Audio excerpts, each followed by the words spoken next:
Can you hear me? Okay, perfect.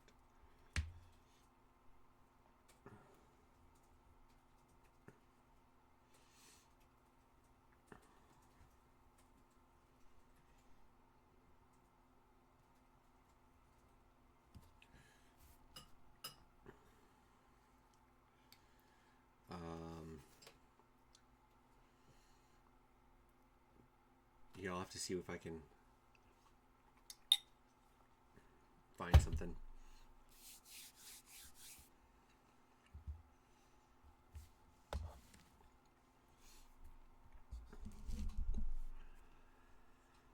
All right. That all set up. OneNote.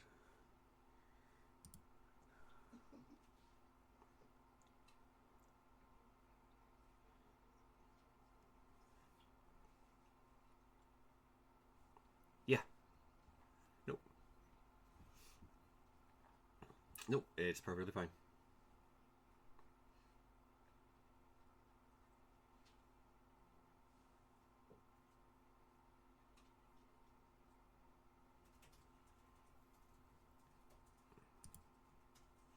Should be automatically decided.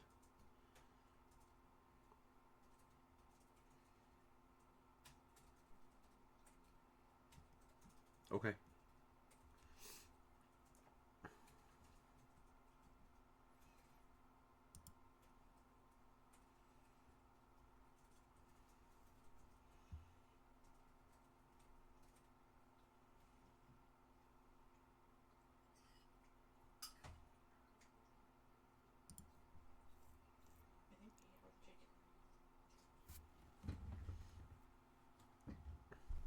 You discovered the Legends of Adventurers.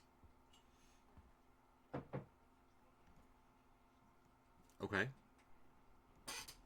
Uh-huh.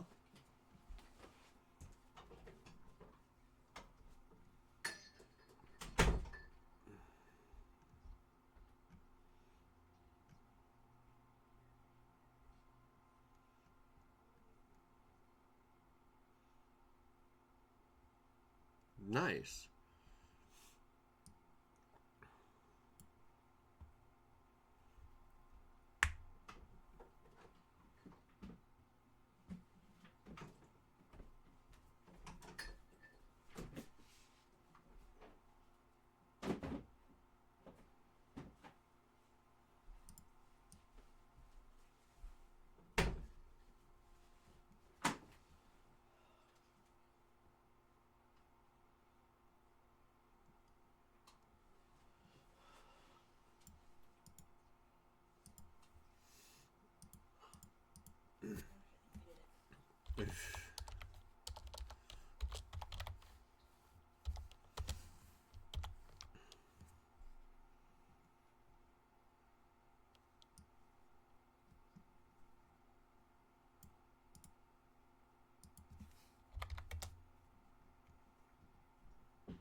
How's it going, Jester?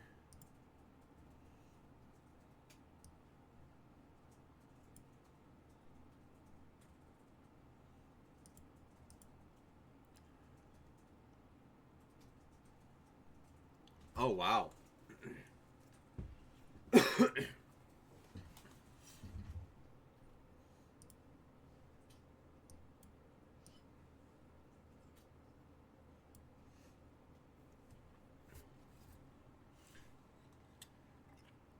That blizzard that's going through.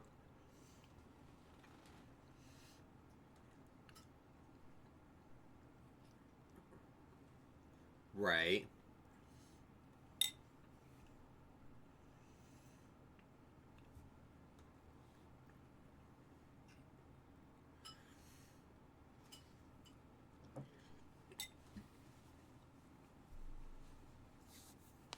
All right, got a couple more that are supposed to be joining.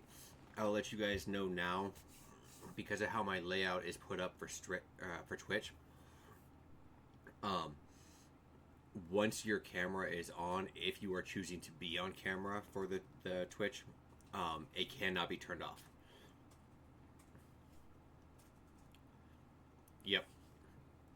So, unlike what Seti does, where he has all the frames on one side for it, you guys each have your own individual frame. So if cameras go off and on and stuff like that, then it moves them all around.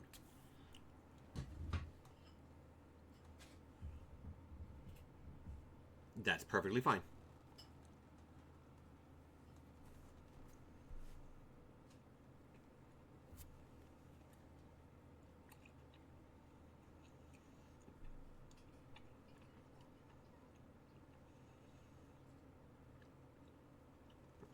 In the background chat, I have it pinned to the top, yeah.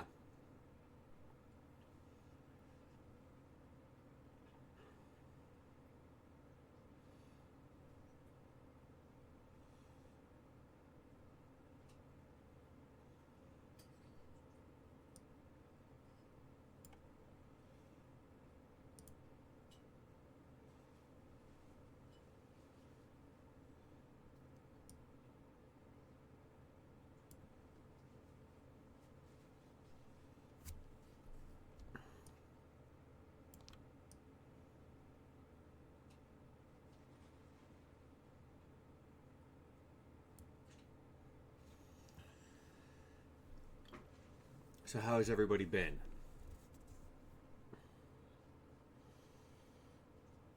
You guys ready to play a high-level campaign?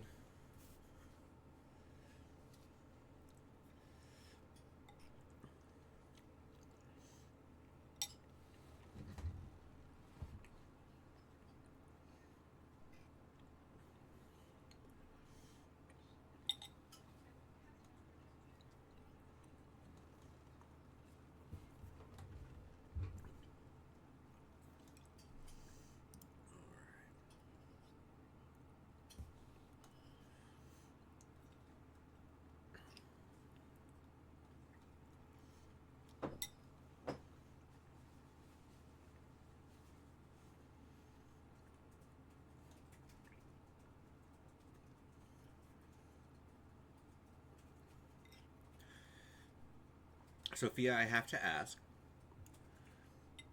Um, your character that you are playing is a tiefling, correct? Okay. Which works great actually because tieflings are supposed to have some kind of like demonic traits or something like that. They don't say they have to have the horns or tail or anything like that. So I just wanted to make sure that I had your card correct.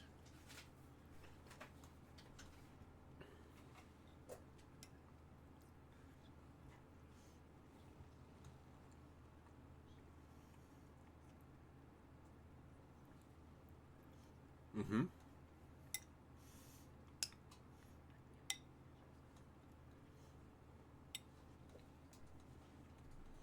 Perfect.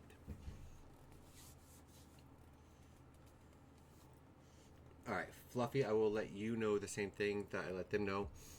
Because we are streaming and because I have the layout set up, if you are electing to be on camera tonight, I cannot have the camera turned off once it's the stream is started because it moves the tiles around.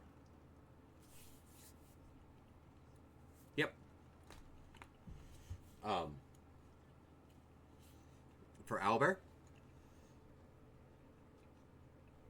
Oh, fantastic question. Let me get that pulled up here real quick, and I'll get that posted in the chat here.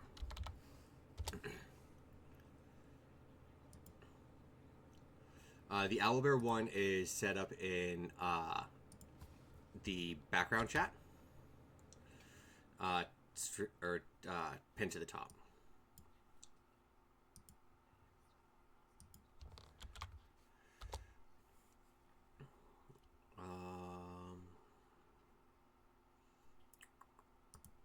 There we go. All right. Of course. Who is? I'm assuming Solara is Jester.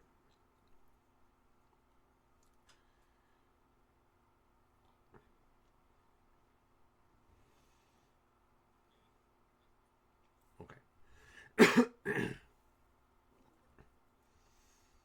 I'm gonna go grab my drink real quick. We got a few minutes until we sit there and roll out and go through the opening and stuff like that. But yeah, I will be right back.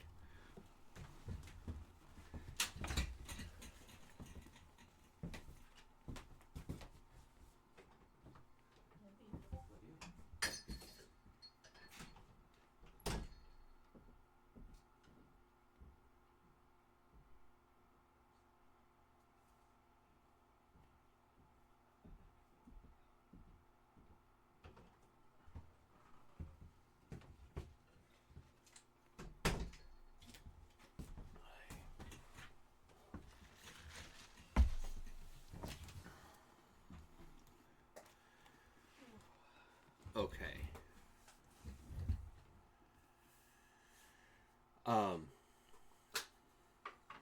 Go ahead.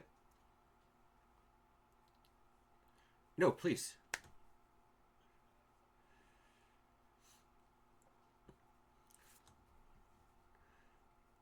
All right. So one thing I want to make crystal clear with everybody here. I am all about player safety. I am all about making sure that everybody is having a good time, everything like that, okay? With that being said, that is Justin the Dungeon Master. The enemies, the villains that you guys are going to fight, don't care about your character's feelings.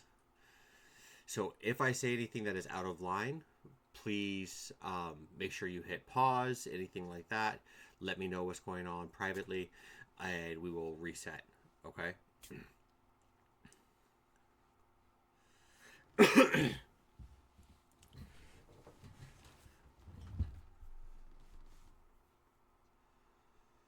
I think we are waiting for 2 more people.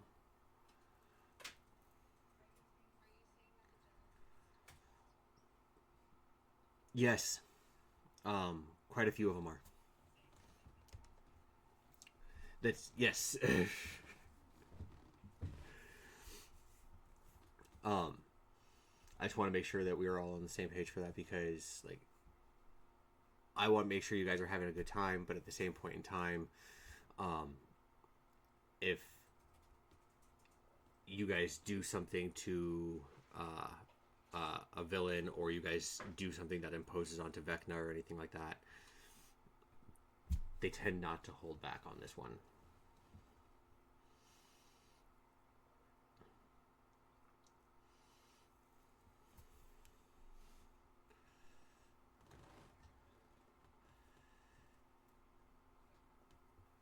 I appreciate it.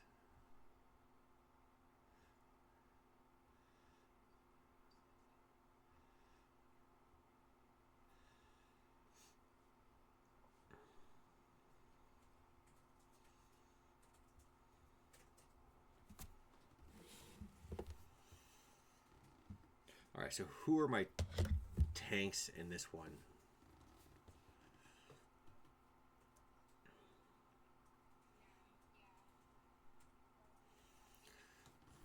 Fantastic.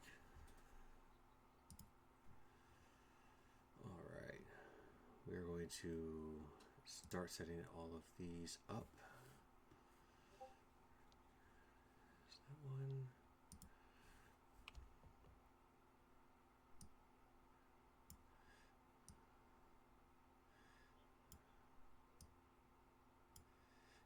That's all right. Yeah.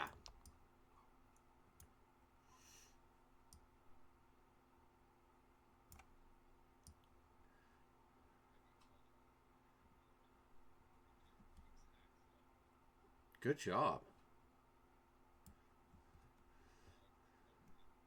Right.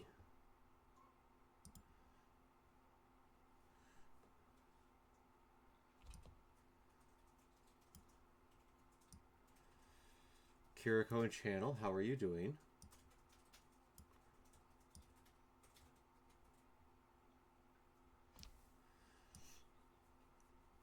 Right. All right. I will let Kiriko and Channel know as well, because I am streaming this.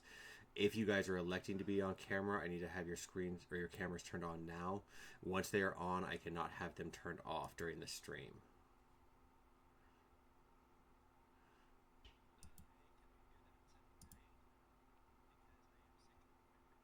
That's perfectly fine. I'm just letting everybody know.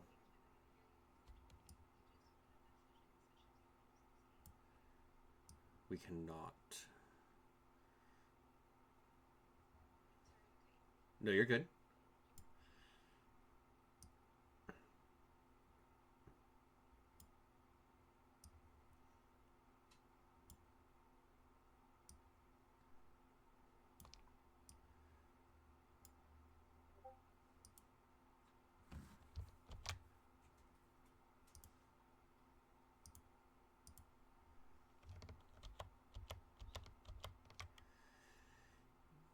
Yes.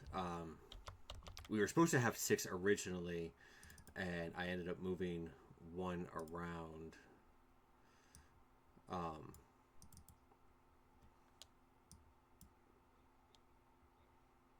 Okay.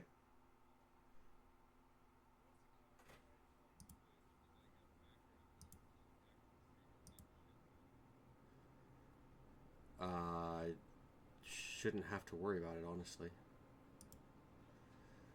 What the hell happened?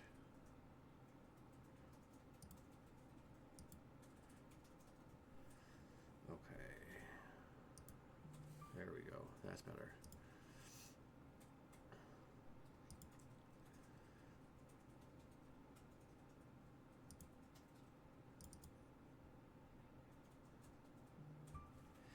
No, it'll be a separate part. It'll be a separate part.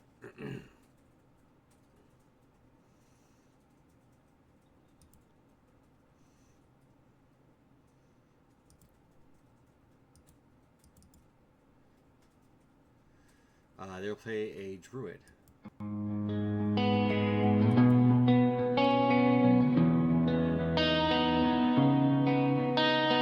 Lights go down, the dice are cast. Every truth is never past. Names are written, oaths are bound.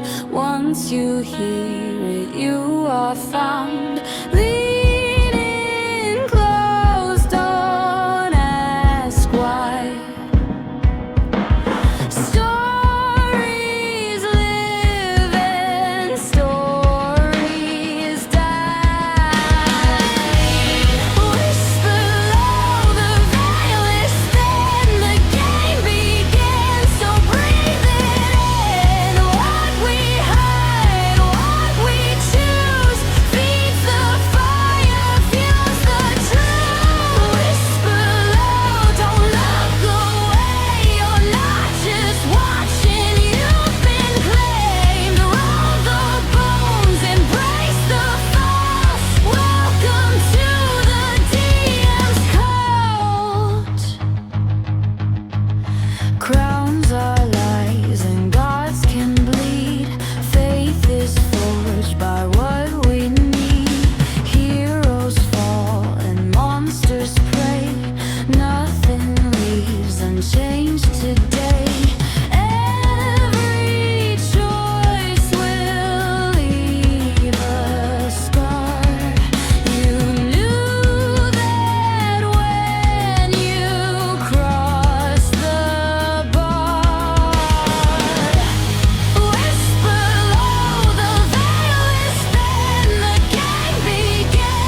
Okay.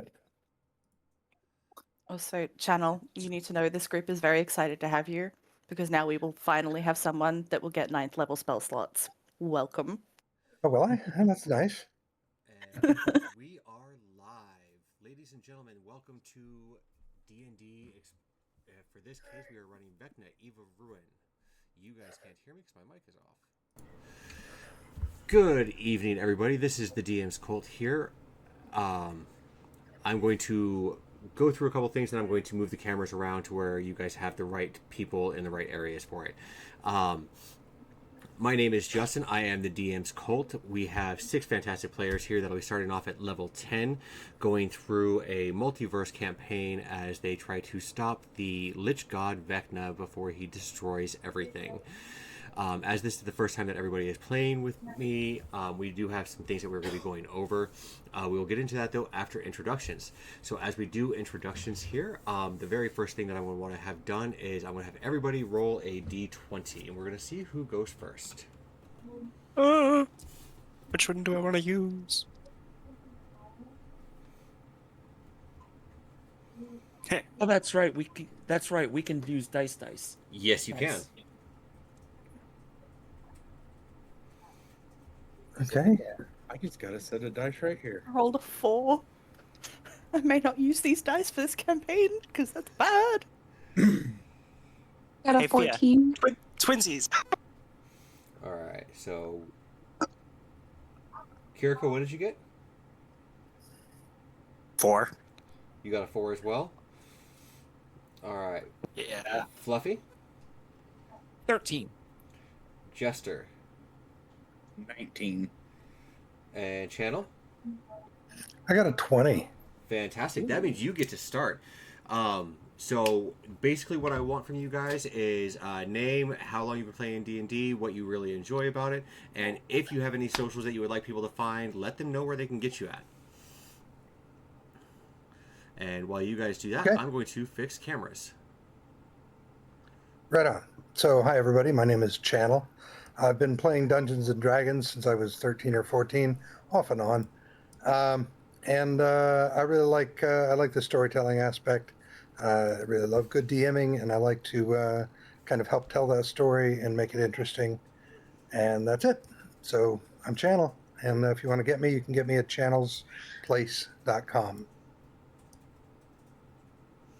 Fantastic. After that, we have Jester.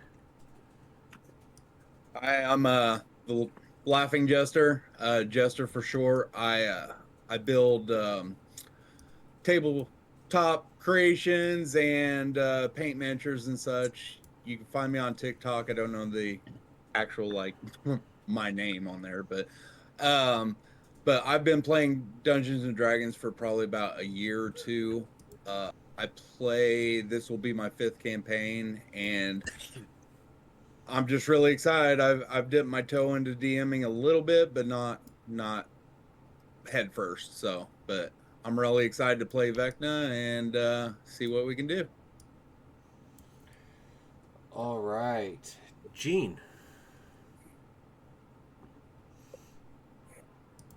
I've been playing D&D for a couple of years now. My favorite part about it is the role playing and the ability to be as chaotic as you want to be and as simple or as smart as you want to be, but just being anything you want to be. It's great. And I'm super excited for this campaign. Yeah.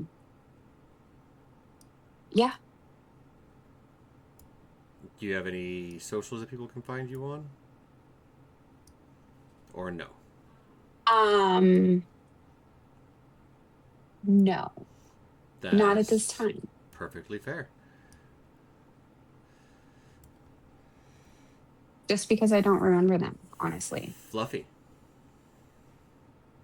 All right, you can catch my socials, first of all, at the full name of Fluffy Alpaca GM. That's FLUFFYALPACA GM. But I go by Fluffy for short. I am 55 years old, so I've been playing D&D for about 30 years, legitimately. I've been DMing seriously since the pandemic started, and I I first got to meet Justin in watching the stream of a game he plays in on Monday nights with DM SETI. I love the fact, especially when you have people watching, how good role play can affect other people.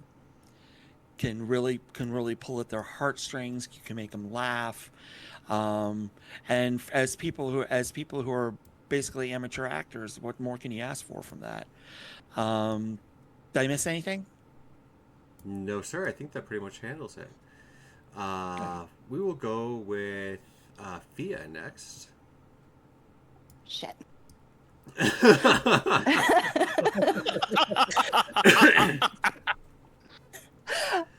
I'm Fia. I'm resident Aussie of the group. I've been playing about 6 months, but have been wanting to play for years, so finally living that dream. No socials, nothing like that. Please do not perceive me. I really enjoy with D&D just the ability to step outside myself for a bit and not be an autistic mess at times, but then also embrace other aspects of myself that I may not be able to in real life. So it's fun getting to explore just different aspects of the personality for people, I guess. All right.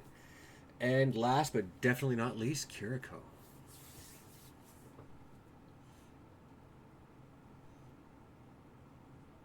We cannot hear you if you are there, sir.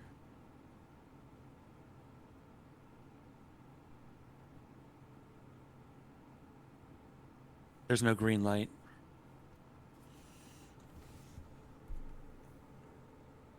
He may have had to step away for a second, so She. sorry, I apologize. So we will press forward until she gets back.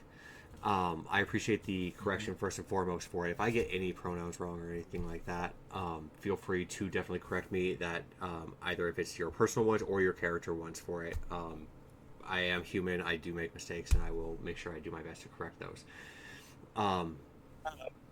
There we go. I am actually back. Sorry, my Discord on my PC just froze for a moment there. I don't know what happened. It happens. So, why don't we go ahead and let you introduce yourself real quick, and then we will jump into a couple of things for my streamers, and we'll get going, because I know you guys are excited to play. Yeah, I am Kiri. I have been DMing for about 6 years now, playing for about 2. And my socials are honestly private, so. Not a problem. So, to let everybody know who is watching this, there are going to be some homebrew rules that come up that I will happen to explain as we get to them if they are needed. First and foremost, though, these are level 10 adventurers. As such, they've amassed quite a bit of wealth. Because they have amassed quite a bit of wealth, we are not using gold. If they choose that to go on a shopping spree or anything like that, they will let me know what they want. If they're able to find it in town, they can just simply purchase it.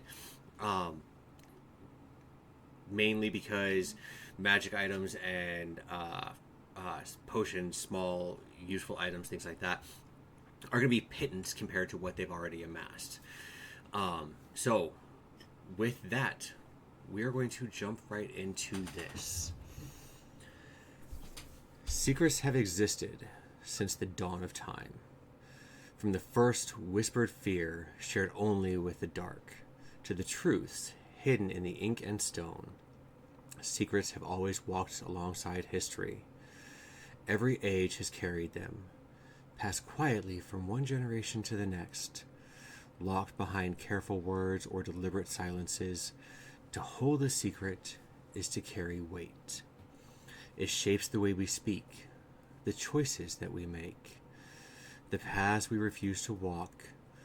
In ordinary lives, secrets can protect us. They can grant us leverage, safety, or even power. A hidden truth can preserve peace, spare a loved one pain, or place one person above another without a blade ever having to be drawn. Kingdoms have been steered, wars delayed, and lives spared by what was not said. For most of history, that was enough. Secrets were sometimes or something we kept, something we controlled, something that lived and died with us. But that was then. Now there are those who do not merely want to uncover secrets, but they feed off of them. Beings that listen for what is buried, drawn to the silence the way that others are drawn to light. To them, every unspoken truth is nourishment. Every forgotten name is a stepping stone. Every hidden story strengthens something patient and waiting. Secrets no longer just burdens to bear, but they are tools to wield. They are currency. They are sustenance. And in the wrong hands, they are power. And when power is drawn from something everyone covets, resistance becomes rare. Secrets promise safety, leverage, control, the ability to know what others do not. And when such power begins to gather, it is seldom challenged openly. Those who benefit protect it. Those who fear it avoid it. And those harmed by it are often too isolated, too quiet, or too easily dismissed to stand alone. So the question becomes, who can stand against power when the source of that power is something the world refuses to give up? There are old stories that suggest that there were once those that could. Figures spoken of only in passing. Not kings or champions, but people who refused to look away when silence became complicity. They were the ones said to intervene where authority would not, to confront truths others found inconvenient, and to act not because victory was certain, but because inaction felt worse. These tales claim that such people did not seek to dismantle power directly, but just to disrupt it, pulling at those loose threads, exposing fractures, and reminding the world that even hidden forces are not untouchable. If the stories were true, such figures rarely appeared as expected.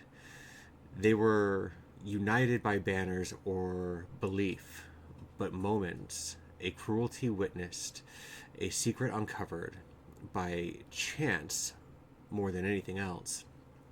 A line crossed that could not be uncrossed.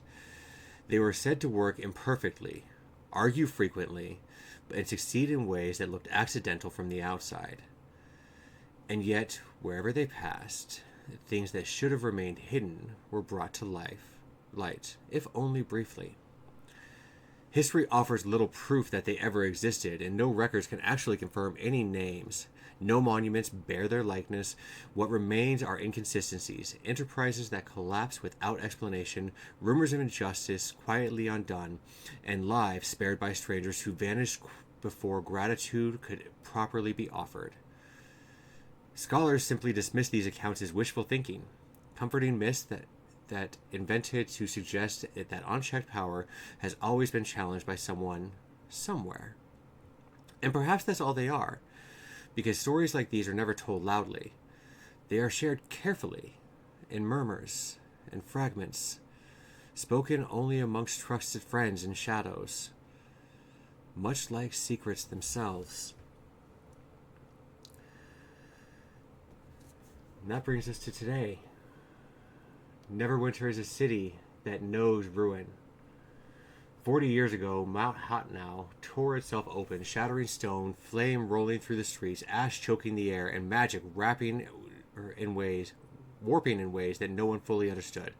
Entire districts were lost, noble houses vanished overnight, records burned, and names were erased not by intent, but by the fire and destruction. For years afterward, Neverwinter lingered, wounded, unstable, and half abandoned. Many believed the city would never truly recover. But then, like all things do, the rebuilding came. Stone by stone, wall by wall, Neverwinter rose again. Not through slow charity or distant crowns, but through decisive action and vast personal expense to Daggelt Neverember himself. He paid for the city's restoration. He hired the laborers, hired the mercenaries, secured the roads, Districts were reclaimed, and order was imposed where chaos had been allowed to fester. But gold alone does not crown a ruler. Neverwinter's claim was strengthened by something older, a lineage that was uncovered amidst the damaged archives and fractured histories. He is believed to be the blood heir of one of Neverwinter's greatest heroes, a figure whose deeds shaped the city in the earliest days. Whether that bloodline was preserved, forgotten, or merely rediscovered mattered less than what it represented. Continuity, legitimacy, a story that the city could believe in. For those reasons, Dagult Neverember was named Lord Protector of Neverwinter. Not a king, not a tyrant, but a guardian chosen to hold what has been rebuilt together. But ruling a city reborn carries a different burden than ruling one untouched. In recent weeks, troubling reports have reached Lord Protector's desks. Citizens have gone missing, aristocrats, merchants, and holders of old family names quietly vanished from their homes. No ransom demands were given. No bodies were found. No signs of struggle. Just absence. Neat, deliberate, and deeply unsettling.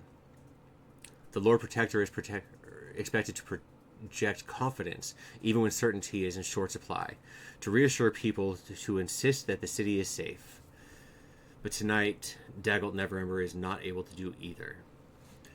His office is lit by lamplight, and that struggles against the warmth of the summer evening. The windows are open, but the air does little to ease the weight of the moment. Papers are covered over his desk, watch reports, and complete family registries. Correspondence sealed and unsealed again. Books lie open where the answers were hoped for but not found. Old maps rest beside each other, their edges misaligned. New maps versus old maps. Histories refusing to sit neatly together. Neverember stands alone, hands braced against the desk, his expression drawn and severe, the posture of a man accustomed to command, and deeply aware that command does not grant him control. A soft knock breaks the silence in his office. A pale man walks in, hesitant, clutching freshly delivered scrolls in his hand. My lord, forgive the hour, but the watch insists that this could not wait. Then it has already waited too long. Another household, sir. No signs of forced entry, and the staff claim that their lord retired early, simply. But he never came down. That makes how many?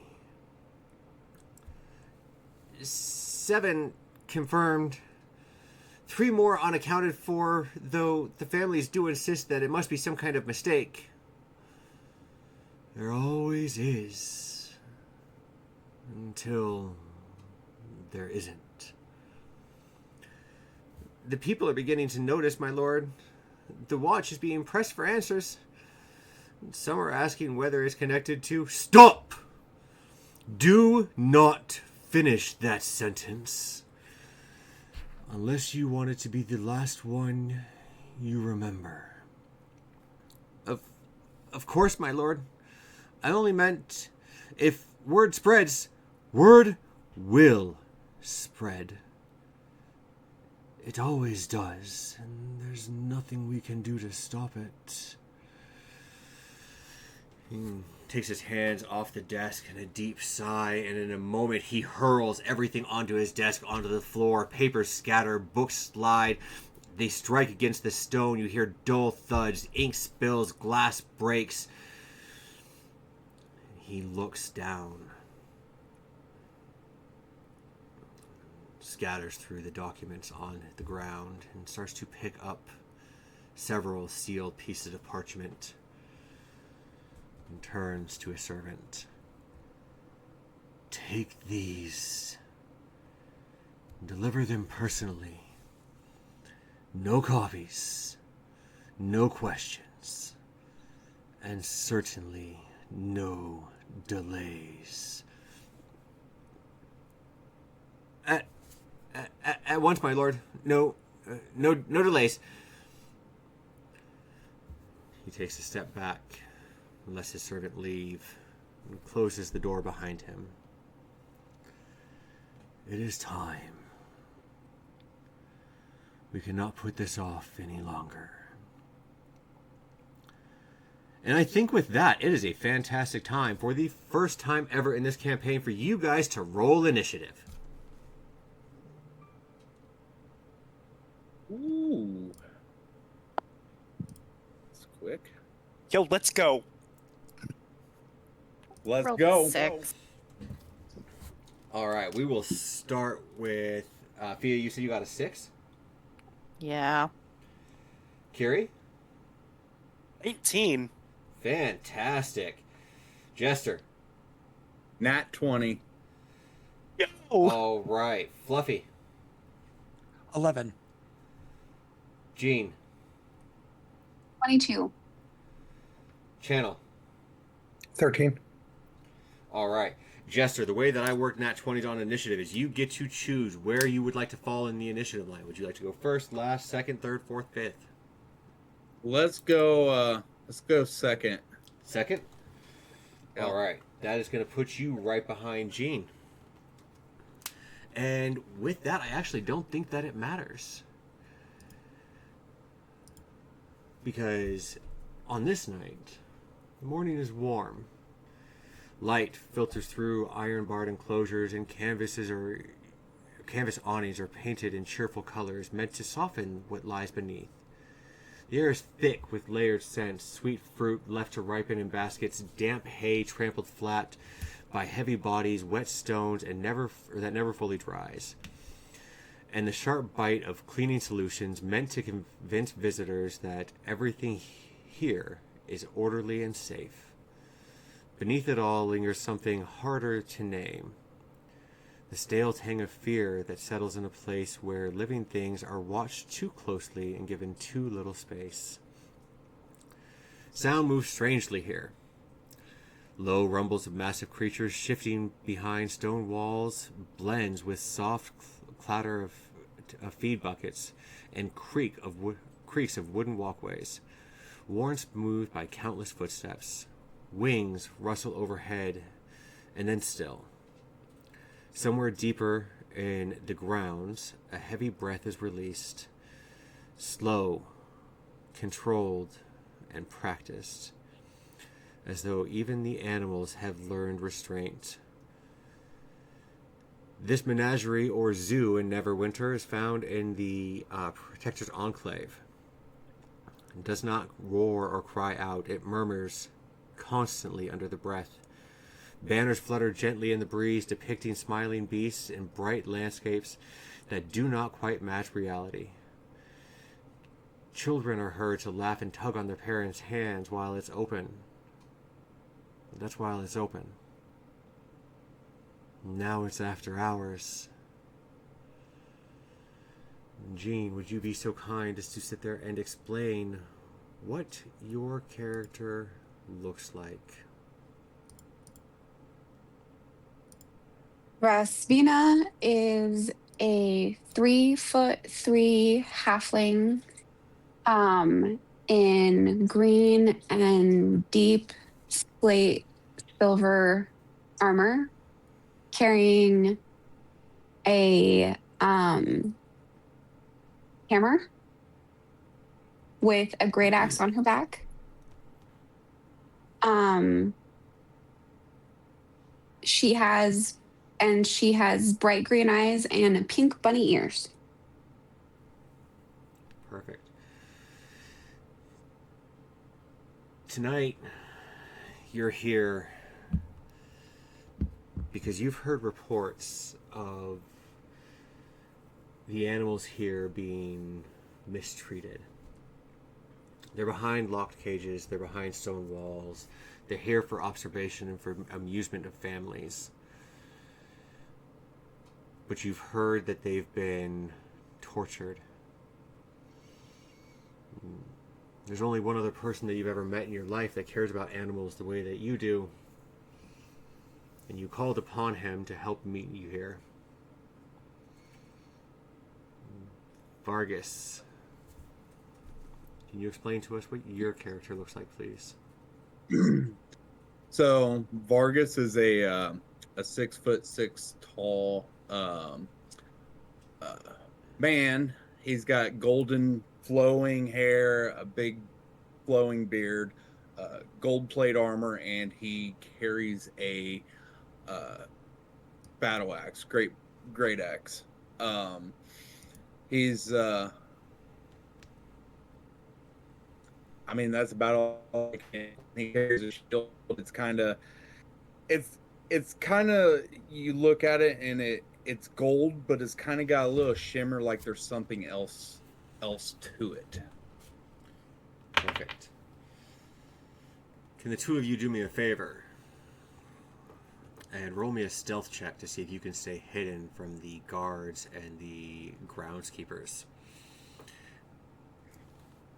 Keep in mind At you are disadvantage because of. wearing your armor.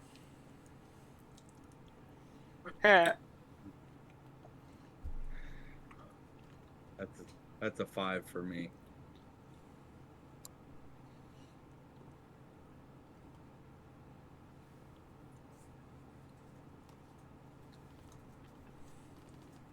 That's a 16 for me.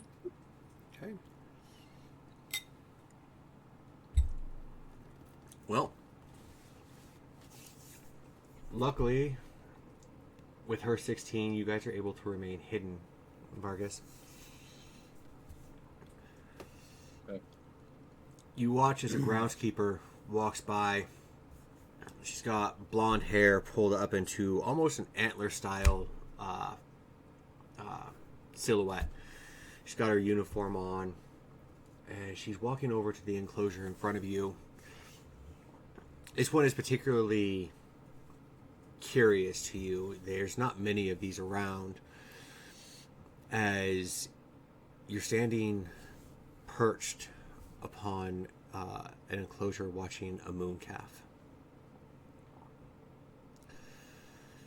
You know the lady from the reports that you've been given. Her name is Mirabelle Thorne. You watch as she walks over to the mooncalf's enclosure. She takes this big sigh, and puts the feed bucket over the top of it to kind of coax it over. And the moment that it comes over, she takes a rod from out behind her back. It's got a glowing stone on the top of it, and she jabs it into the side. You hear this mooncalf cry out in pain. Mirabelle just laughs.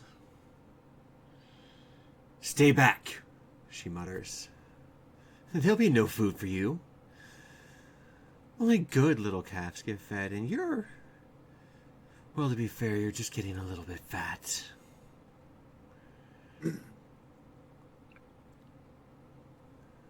How do you two react at this point?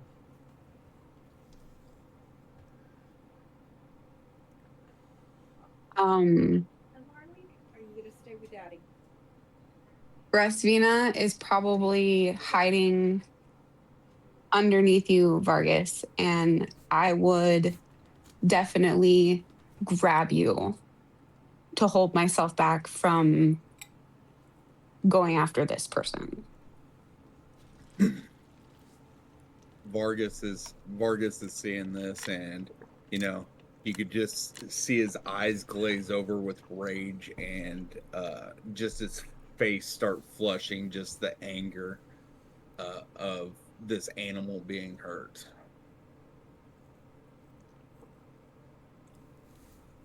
Well, as much as I hate to sit there and say it, if that upsets the two of you, what's coming next is definitely going to get you. She gets into the enclosure, and there's a door at the very back of it. And she opens it up. And as she opens it up, I'll take a perception check from the two of you to see if you can see what's in the shadows.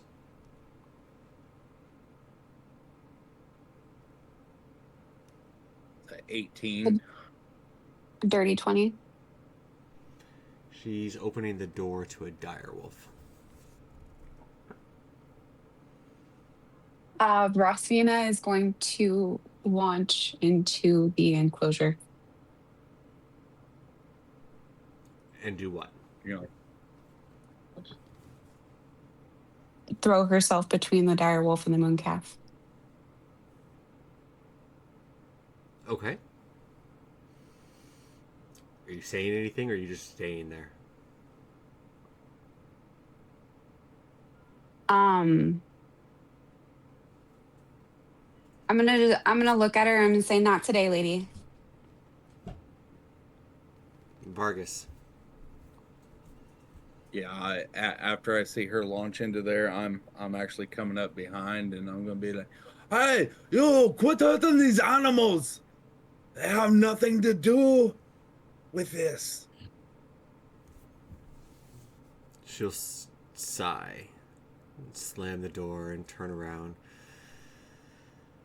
There's always one or two of you out here. You can't stop it. If the direwolf doesn't feed today, it'll simply feed tomorrow. But you're welcome to try if you'd like. She's going to come running, and she's going to swing her staff at Vargas for an 18 to hit. Doesn't hit. She comes down, the staff cracks across her plate armor, and as it cracks, you just kind of look over at it. And what's your response? I'll just kind of slap her staff out of the way. Let the dire wolf run its course. Let nature take over. Let it be free. You don't have to keep it caged. Of course we gotta keep it caged. This is a zoo. That's what we do. Maybe we should keep you caged. I'd like to see you try. And she's gonna take a swing at Rasvina. For a 19 to hit. That's gonna hit. You will take 6 points of bludgeoning damage as the staff that she wields comes running across your face.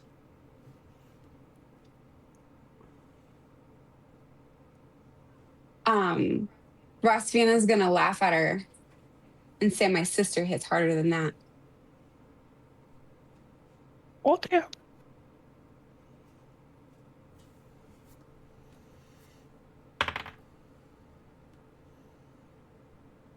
That's a natural 20. Sisters fight. I can take it. That is 20 points of bludgeoning damage. And at this point in time, the two of you been in Neverwinter for a while. For you to know when there's trouble afoot. You hear horns going off.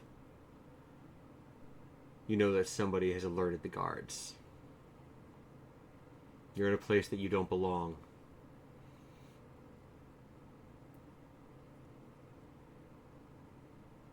What do you do?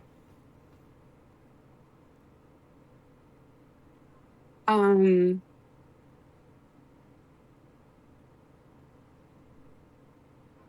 gonna turn to Vargas. I'm gonna say, "We gotta get out of here and try to be sneaky." Let's go. Get to the chopper. Get down. I am not going to lie, I am surprised that Maribel is walking away from this one. With you guys running, we're going to cut over to Kiri. Yeah. The sky is clear, but heavy. And clouds are drifting slowly across the moon like reluctant witnesses. A cool wind moves through the wide streets, carrying a faint scent of oil from a recently lit lantern and the distant tang of the river. Stones still hold the day's warmth beneath the boots and boot soles, but the air has cooled enough to sharpen the sound. Every footstep is crisp, and every voice carrying further than intended. Most shops at this point in time in the Protector's Enclave are dark. Windows are shuttered, doors are barred. The Enclave prefers business conducted during the daylight, under record and witnesses. But there's one building that still breathes light into the street. Would you be so kind as to tell us the name of your shop? The Emerald Cave. Perfect. There's a single lantern that burns behind a reinforced window. Its glow is steady and deliberate and rather welcoming. The glass is thick and slightly smoked, etched faintly with sigils meant to strengthen rather than to decorate. The lantern's light catches on steel through the window. Armor racks, weapon mounts, clean lines of craftsmanship that reflect gold and shadow of equal measure. Can you tell us what we would find as we peer through the window? You would find a blue dragonborn standing at about 5'3", carefully tinkering on a automaton of sorts.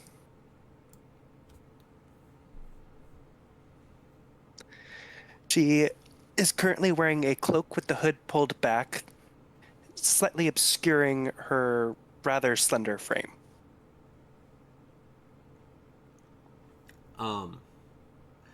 Your automaton. Is this powered on at the moment? It is.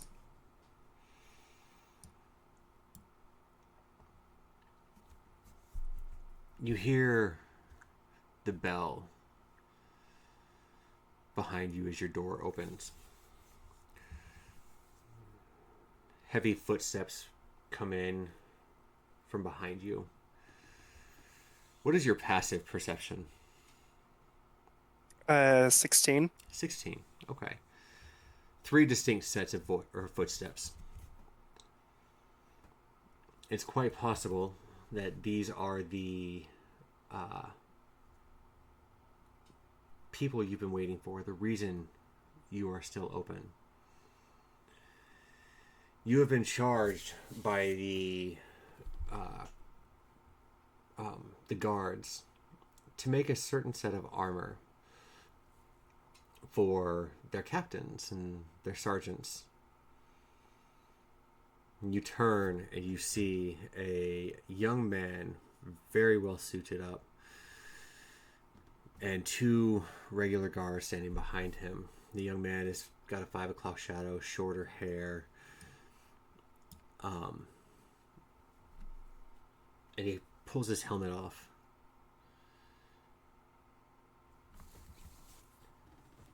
I hear you have a package that I'm supposed to inspect. Is it ready yet? Yes, it's over here behind the counter. One moment. And I will reach down and grab it up. And slowly place it on top. I've been told that this is supposed to have some kind of a particular enchantment to it. That is correct. Do you mind if I ask how you do that? And Daddy was a blacksmith, but he never dabbled in the magics and such, and it's always been kind of curious.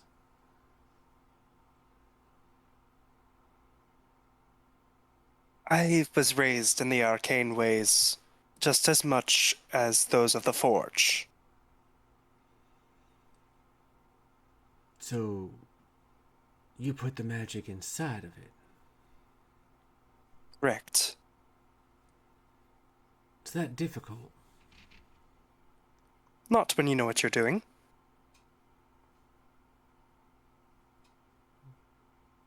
Do you mind if I ask,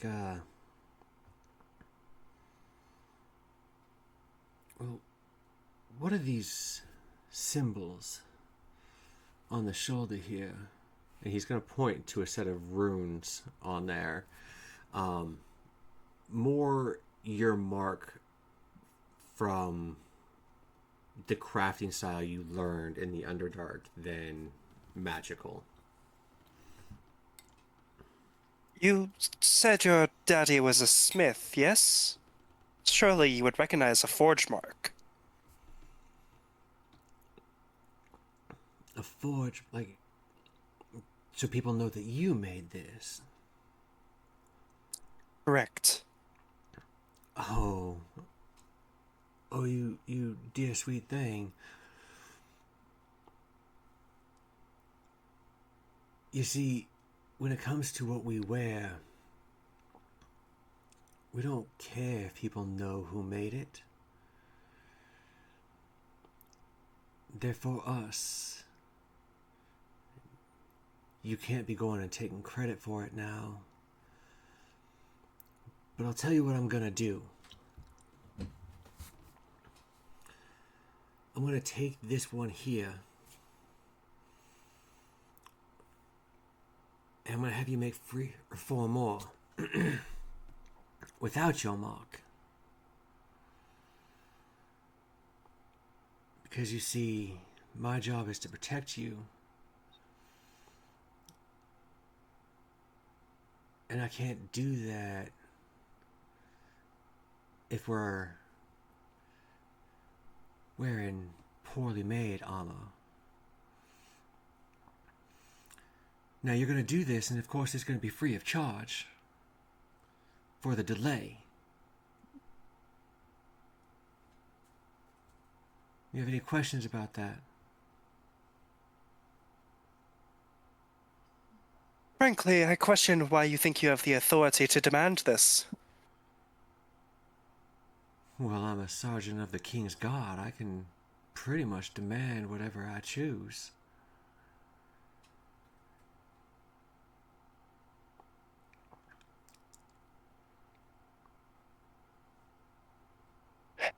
Understood. I appreciate your civility in the matter. 4 more without your mark. How long do you think that'll make? Can take a while. I imagine good armor normally does. We have a promotion ceremony at the end of the week. I don't think I'll need all 4 by then, but you think you can manage 1? Possibly. Well, let's see what we can do to turn that possibly into a definitely. We can't have somebody promoted to general in rags now, can we? Put a little luster into it if you could. A little bit of gold. Not everybody makes general nowadays. True.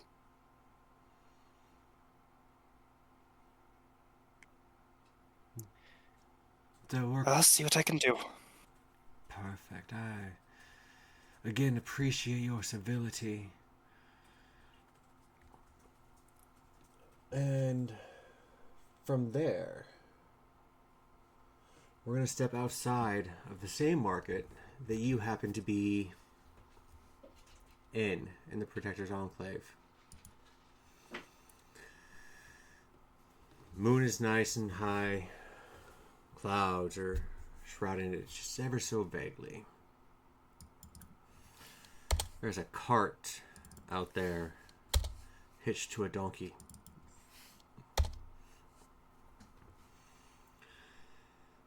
Channel, would you be so kind as to sit there and tell us who runs this cart?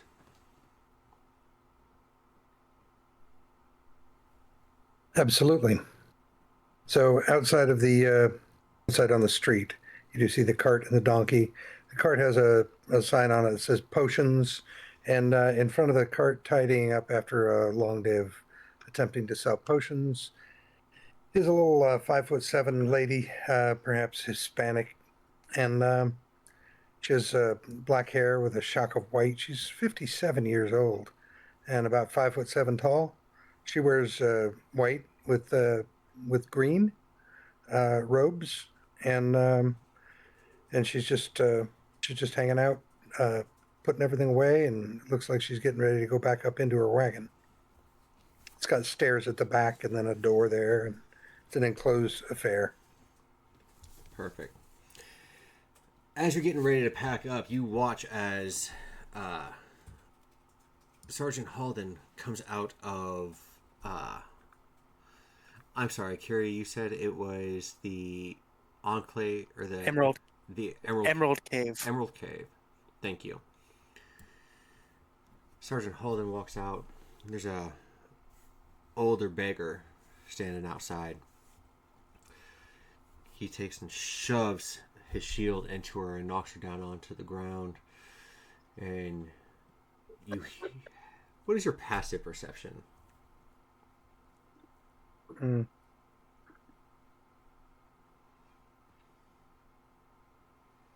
16, I think. 16? Mm-hmm. It's enough to hear a snap.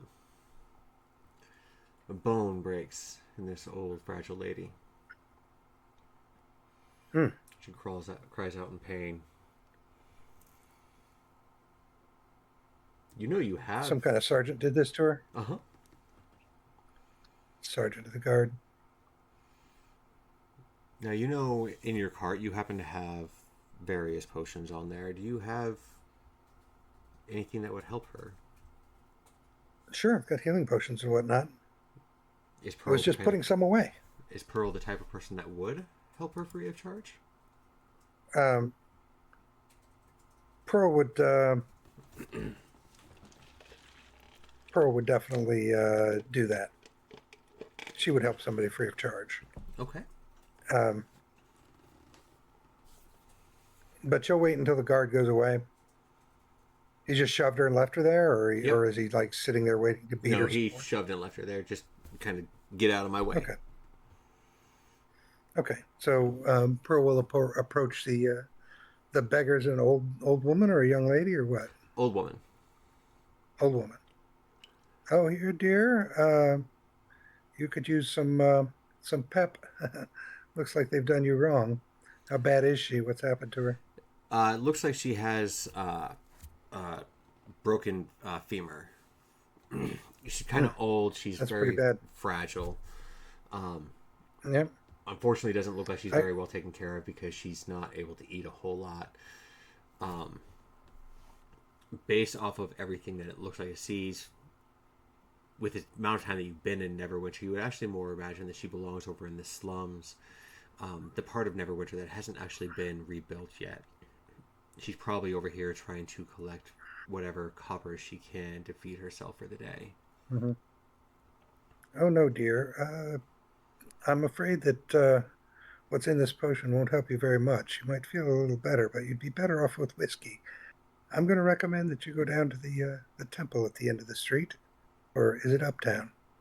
Anyway, they'll be able to heal your broken bone. They will require some payment, though, and since old Pearl is well healed, I'm going to leave you a few silvers here to see you along your way. Good luck and feel better. I very much appreciate it. The guards out here have gotten so reckless. Yes, well, all hail Lord Neverwinter. Never Ember, but Never mind. And Pearl, with that, returns to her cart.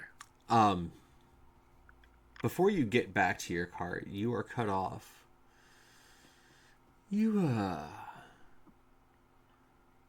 don't happen to have a license for this here apothecary now, do you? I know. I don't. I didn't know one was required. Oh, any kind of magic in Neverwinter's got to be, well, on the up and up, as they say. We can't have Sure. people just going around selling and making profits for whatever the case may be. Yes, the city needs its taxes. Seeing as how you happen to have all these fine potions here, you wouldn't mind if the Sergeant of the Guard takes a look around now, would you? Ah, you can look at the wares if you wish, but you'll have to pay, and they cost a pretty penny. Oh, dear sweet woman. You're not licensed. You understand No. that I really don't have to pay for anything then, as I'm gonna have to take your card down to our station and inventory it and figure out exactly how much you're going to be charged with. I'm gonna need your hands at this point in time, lady. I'm going to cast Gaze on him, or Gaius. What is your save?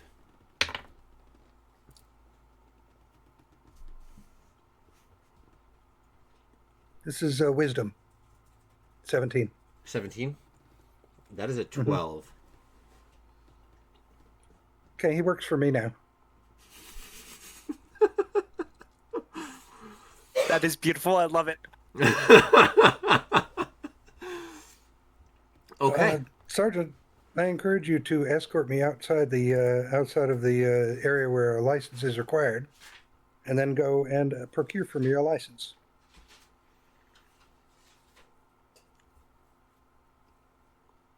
Yeah, I do believe that's a fantastic idea. I appreciate your cooperation.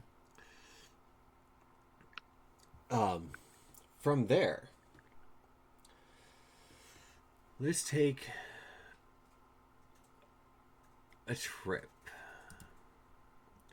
out to the Tower District. Stone streets curve outward from the cloak tower, like carefully measured lines on a drafting table. Their pale surfaces worn smooth by centuries of disciplined movements. Mages, clerks, guards, and scholars who have learned that lingering draws notice. Faint ward lines etched in the stone itself, glowing softly beneath passing boots, not to restrain magic, but to record its presence. The air smells of crushed herbs and inks, and incense burning low in open doorways, and in the sharp metallic tang of the ozone that clings to places where spell work is practiced daily and regulated without apology. Sound carries differently here. Conversations, are quiet, clipped, and purposeful, swallowed quick by steady cadence of footsteps and the occasional crackle of the arcane energy from the open window. Arcane lamplights glow even in daylight, but especially bright at the night. Gentle reminders that this district watches itself as carefully as it studies the world beyond it. Apprentices pass in clusters, heads bow in discussions, messengers weave through them with practiced urgency. Guards linger at intersections, not looming, but attentive. Eyes trained on posture and patterns rather than weapons. Walking down the street, minding their own business. Fluffy, would you be so kind as to describe who we see? The gentleman that you see is named Armand Lebeau. He's a late 20s, early 30s. Dark blonde Dark brown hair, kind of on the longish side, wearing black and brown leathers. His only real distinguished mark is above his beard.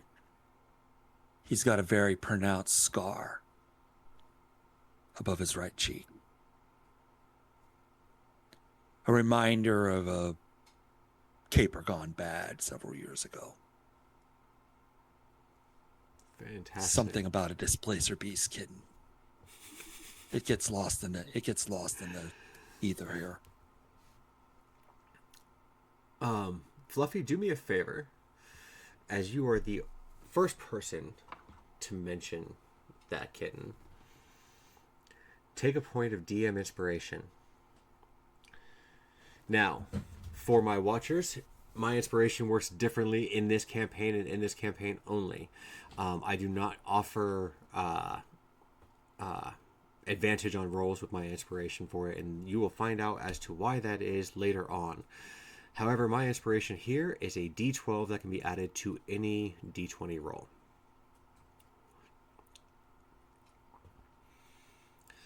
Walking down the street, there are a couple of carts still just kind of closing up.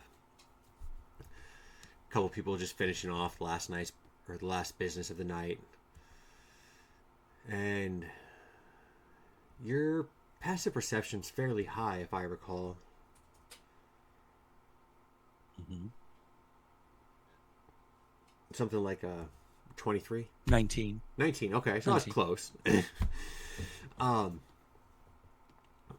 There is a cart that you're happen to walk by, and you overhear the man asking for something in particular, and the guy, the man who's running it, leans down behind the cart to grab it, and your passive perception watches as he nicks something off of the front.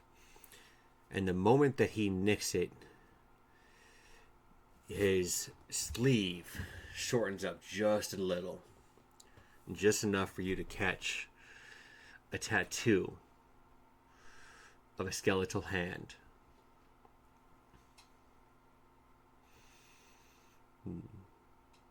Man comes back behind and he pulls out a quill that the man seemed to be asking for, and you watch the transaction go on. You're not entirely certain what he took, but you know it was more valuable than the quill he was just given.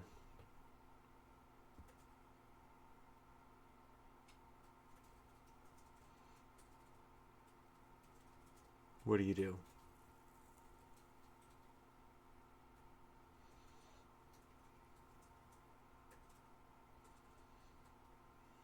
I start to watch the man that gave the quill a little bit closely. See where he walks to, what he does next. Your passive perception is pretty high, so I'm not going to have you roll for watching him. I am going to have you roll for stealth, though, to make sure that he doesn't watch you.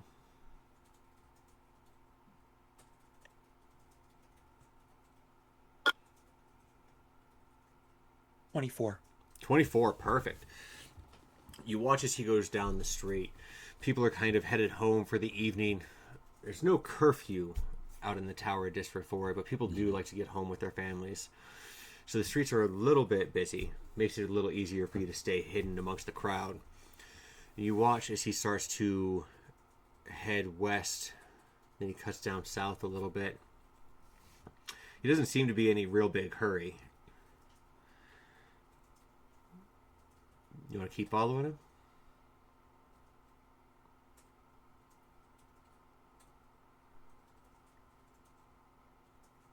I'm keeping an eye on my 6, making sure, half an eye on my 6, making sure I'm not getting tailed in turn. That's what he normally does.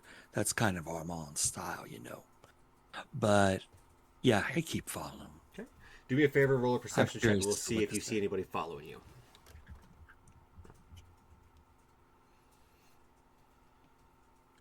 Nat 20 on the die, 29 total. No one seems to be around that's paying any attention to you. But I'll take a stealth check again from you as the street that he turns down, the crowd starts to thin.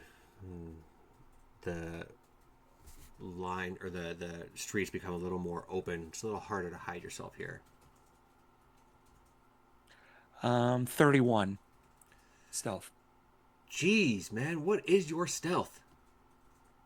plus 13. Congratulations, man. You are a rogue playing a rogue for sure. Yeah, he's got no mind of where you're at for it. You pretty much just melt right into the surrounding areas around you. And you watch him as he sits there and he goes a little bit south and he gets to the river. And looks almost like it's a dead end.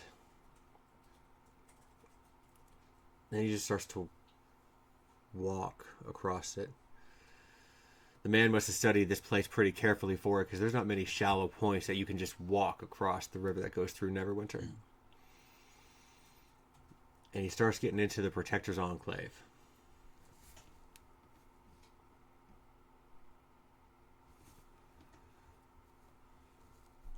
You want to keep following? What do I know about? What would I know about the Protector's Enclave? You've been in Neverwinter long enough. The Protector's Enclave is where the castle of Neverwinter is at. It's also where the aristocracy of Neverwinter is at. Mm-hmm. Guards here are a little more abrupt. They're definitely more in number. Mm-hmm.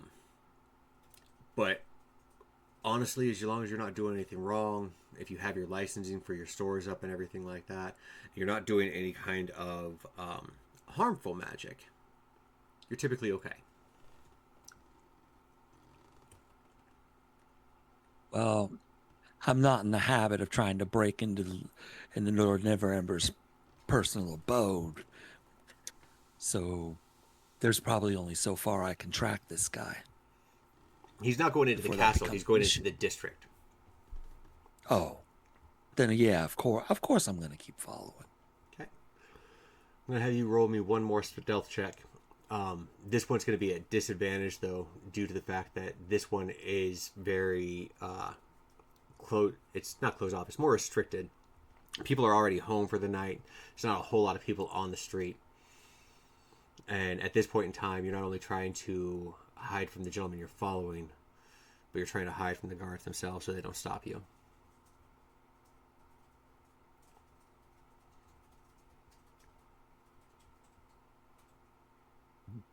$15. 15? 15. Okay. You do a fairly decent job about keeping tail on him. Mm-hmm. Until he gets down to this area down here. You watch him go through the wrought iron bars. And before you can sit there and follow him through, you hear somebody call out, "Sir! Sir, I do declare, sir, a moment of your time, please."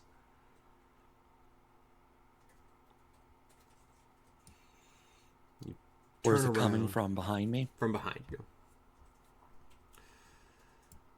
You turn and look. There's a older gentleman. His armor's a little worn down.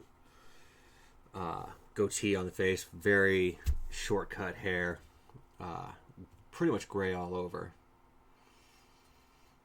You can tell by the sigil on his chest that he would be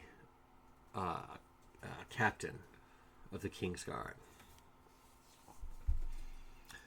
You mind what I ask what you're what you be doing out here right now? I simply be walking the streets,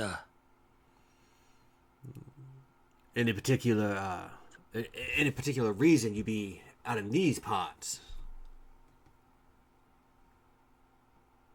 Market district? There is a market district not too far from where you're at. Mm-hmm. There's a particular type of plantain that they sold in the districts over here. I wanted to try to get some before they shut down for the night.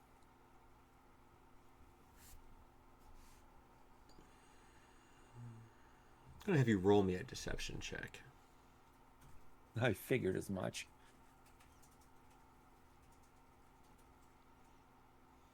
Nine. He takes a step forward to you.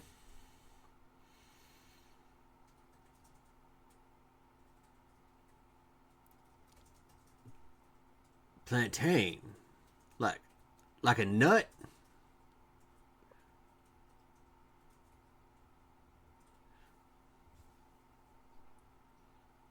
Oh, yeah, everyone knows Neverwinter has the best nuts in the sort close, you know? Never much cared for myself, so I try to steer clear.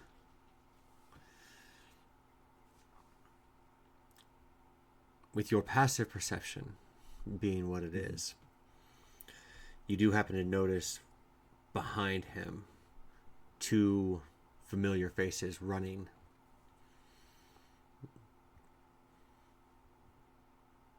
As Rasvina and Vargas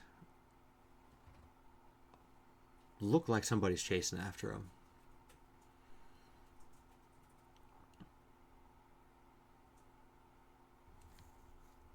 Are they about to run into... No, behind him. Mhm. Well, so it's probably getting a little bit too late for me to get over there in time since I was delayed. So I'll happy be on my merry way. Yeah, you be sure to make yourself home and safe and sound. I hate to see you out here again.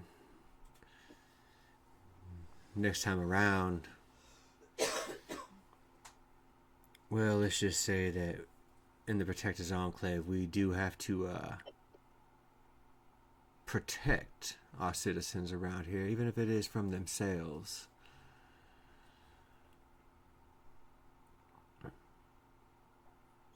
As he's talking, Armand pulls up from his sleeve a playing card. Just absent-mindedly Okay. flipping it in his hands. Just nothing threatening, just fidgeting. Okay. It's a medieval fidget spinner, if you will. Fair enough, yeah. Wow. He's gonna take a look at it and kind of turn and walk himself away. But as he does, you hear a muffled sound. And he pulls out a rock, puts it into his ear. And you can hear a report of a human and a halfling being pursued from the zoo. They are now wanted by the guards. Armand rolls his eyes when he hears the word zoo. And it's like, they're up to this shit again. Are you going to try to help them? I'm going to head in their direction. Fantastic. With that, we will head to Fia.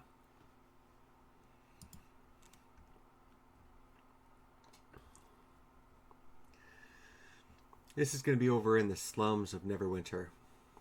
Not because of this particular person lives there. She has a soft spot for this area. The air here carries ash and rot. Old smoke trapped in broken stone and the sour tang of refuse left long without collection. The ground slopes unevenly, cracked and unstable where the earth never truly healed from Mount Hottenau's fury. Buildings lean towards one another like exhausted men. Their lower floors balance with scavenged timber and patched masonry. Clotheslines, sag between windows. Fires burn in barrels, even during the warm nights. Sound behaves strangely here. Voices echo far too far, and then vanish into nothingness. Footsteps carry unpredictably across fractured stone, and somewhere below something shifts. Not alive. Just not settled either. The chasm remembers being torn open, and it has never quite forgiven the city above it. This is where we find... who, Fia? Samaris. Samaris. And what exactly does Samaris look like? Outwardly, Samaris appears to be a dark-robed figure. She's around 6 foot tall, so she stands tall among humans. Nearly every inch of her skin is covered in smoky, black, wispy cloth that is incredibly light, and the slightest breeze will sort of catch it and make it drift. On the rare time that part of her face becomes exposed, like the lower portion, she is incredibly pale, made even paler by the fact that she wears a heavy makeup, where it's not that it's cakey, it looks more like stage makeup in that it is intended to cover her skin, with very dark black lips. Fantastic. Where you find yourself this evening is rough. Neverember did a lot as far as rebuilding the Blue Lake District, the Towers District, the Protectors Enclave. This part of Neverwinter has almost been forgotten about. People who can't find jobs, who can't afford a nice house, who can barely afford to feed themselves from day to day, are here. The street that you happen to find yourselves on is riddled with homeless. You see a guard walking down, and not really paying any kind of attention to where he's going. There happens to be a young boy playing around in front of him, quietly, as children here don't want to cause too much of a racket while others try to sleep. You watch as the guard walks over and kicks the young boy and trips over him. Filthy brat! Who taught you to be out here? Get up and out of my way! And he picks him up and he throws him against the alleyway wall. What is Samaris doing? She goes very still, and like her hooded head sort of like turns in that direction, but she doesn't move. But like next to her, among her robes, a very small feline sort of shape kind of like appears and goes over to the boy and like nudges at him almost like a stray cat would. But this is not a stray cat, it is a Sphinx of Wonder in appearance. And it's almost like it's checking in on the boy to see if the boy is okay.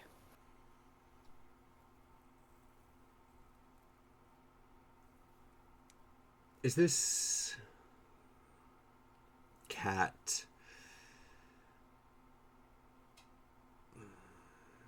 obviously magical?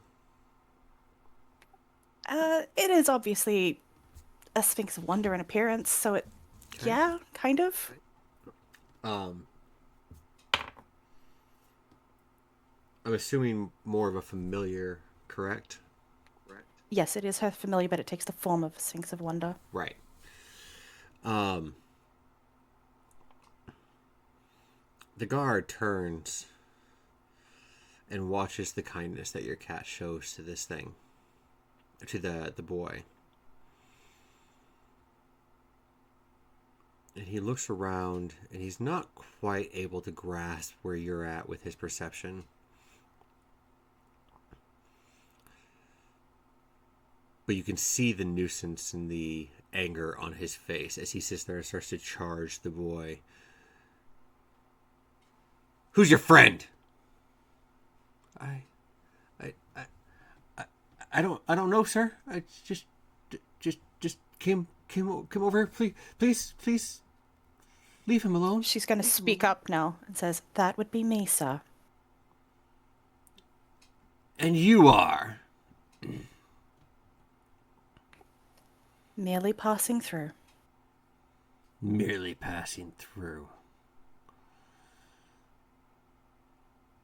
That's what I hear from a lot of the trash out here. Merely passing through, merely trying to get a job, merely wanting to eat, merely looking for a few coppers. All you merelys are just the same. And obviously not worth your time, sir. Have a good evening.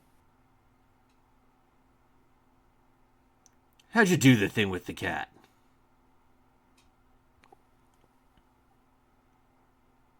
I mean, it's a very basic spell. You act like everybody has that. Magic is little harder to come by out here. It's supposed to be controlled and all that. You controlling your spell? Of course. And she snaps her fingers, and her little sphinx comes running to sit at her heels.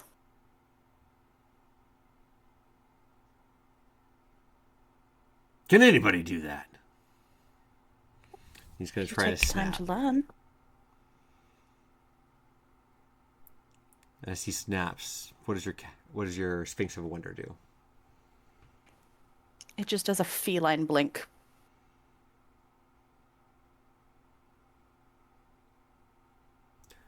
It doesn't listen very well, does it? Because you are not its master. Would you want your own to listen to anyone that snapped in its direction? I'd watch your phrasing, miss. As the guards out here, I more or less belong to be everybody's master. Of course, sir. I bid you a good night. And she tries to turn to walk away. As you do, he's going to reach out and put his hands on you. You don't walk away from me! And he's going to try to pull you backwards and spin you around. He's grabbing, like, her robe, not Yes. bare skin? Correct. Okay. She doesn't offer any resistance, but she does go stiff at being touched.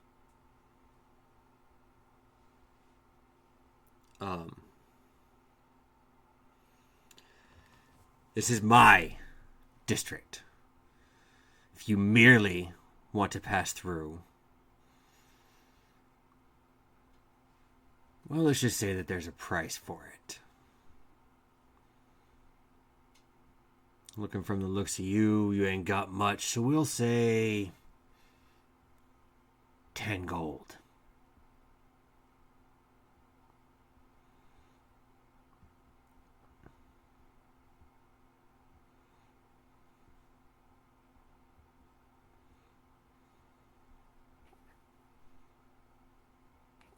Sorry, I'm laughing at the group suggestion. May I ask, do I want to know? Oh, they are hardcore asking for something that I'm very tempted by. Do it. Do Um, it. Do it. Can I see anyone else in the street aside from the guard and the boy? No. Well, no, let me rephrase that. Passive perception. My passive perception is shit. It's 11. Okay. There are some people on the street sleeping, adults. But as far as people who are awake, you have the guard, you have the boy, you, and your Sphinx.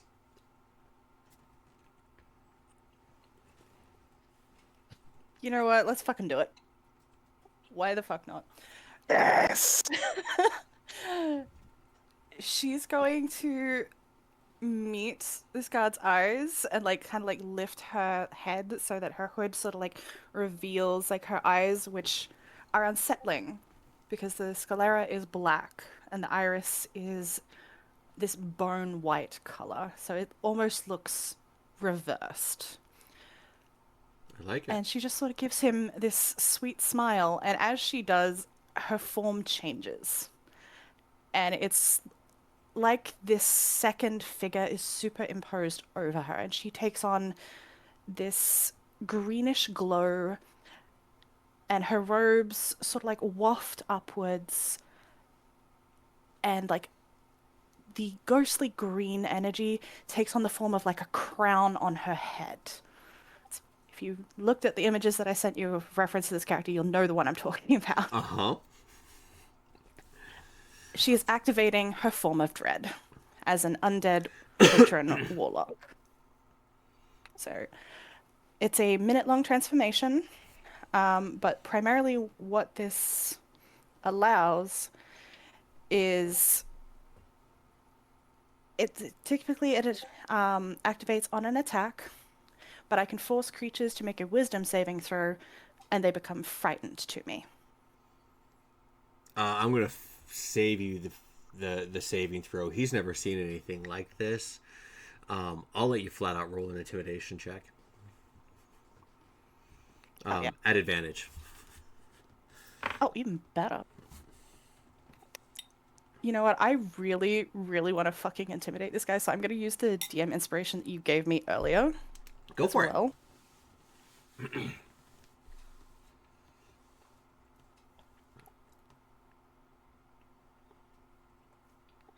right, so that is a natural 19 plus a 5, so 24.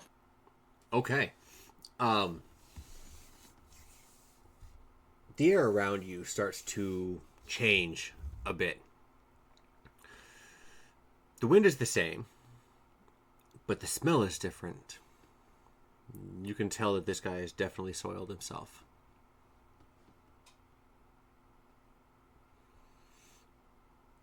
I didn't mean any trouble. Would you look at that? I'm actually getting a call. It seems like we got some trouble over in the Protector's Enclave. Something about a halfling and a human trying to break into the zoo. I'm gonna go help them. Yeah, it shouldn't be hard to find long pink bunny rabbit ears and everything like that. So, you have a wonderful day, and remember, merely be good. As he goes, she's going to not try to hold him, but she is going to put her gloved hand, on his wrist that he was holding her arm with in a very lingering touch, like she wants his attention for a moment. And in a very sweet, voice, like she is being incredibly polite despite this terrifying visage that she's taken on. She's just going to say, "I will be watching. Remember that while you're in the slums." And she'll let him go. Okay. I'm going to let you roll a history check.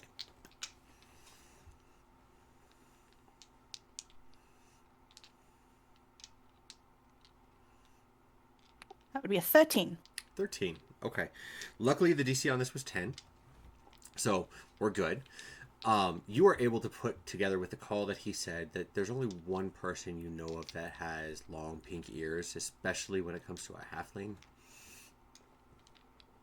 You help them rescue a displacer beast kitten. I'm not entirely certain if they'd be friends or acquaintances or frenemies or enemies at this point in time to you. Is that somebody you'd be interested to go help? Yes, she would. The issue, however, is that she has a terrible sense of direction and may not get there. Luckily for you, the guard that just left you is headed that direction, so... Oh, sir, he's gonna have a following nightmare. Got it. So, you guys all... Well, I shouldn't say all. Armand and,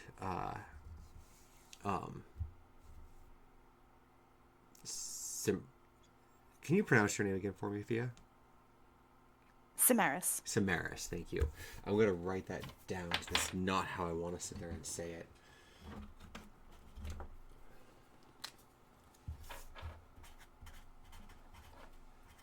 It's not Greek. Right. um, Tailing the guards that you are following, Armand and Samaris, is not that difficult. And what you find when you get there is a nice long-eared halfling. I'm going to move Samaris back here. Armand back here. Pearl over here. And now comes the fun part. Vargas. Hey, before you go too far, I didn't know if you saw my note in the chat. I was asking if I could just have the guard my wagon while I sleep, and then I'll deal with license stuff in the morning. You can certainly try. Yeah, that's what I meant. I would set up that situation so that you could come and arrest me later. Vargas. Samaris. Rasfina. Armand. Fox. 1, 2, 3, 4, 5.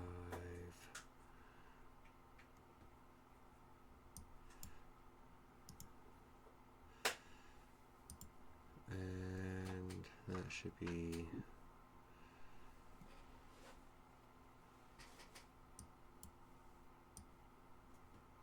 Pearl. Okay.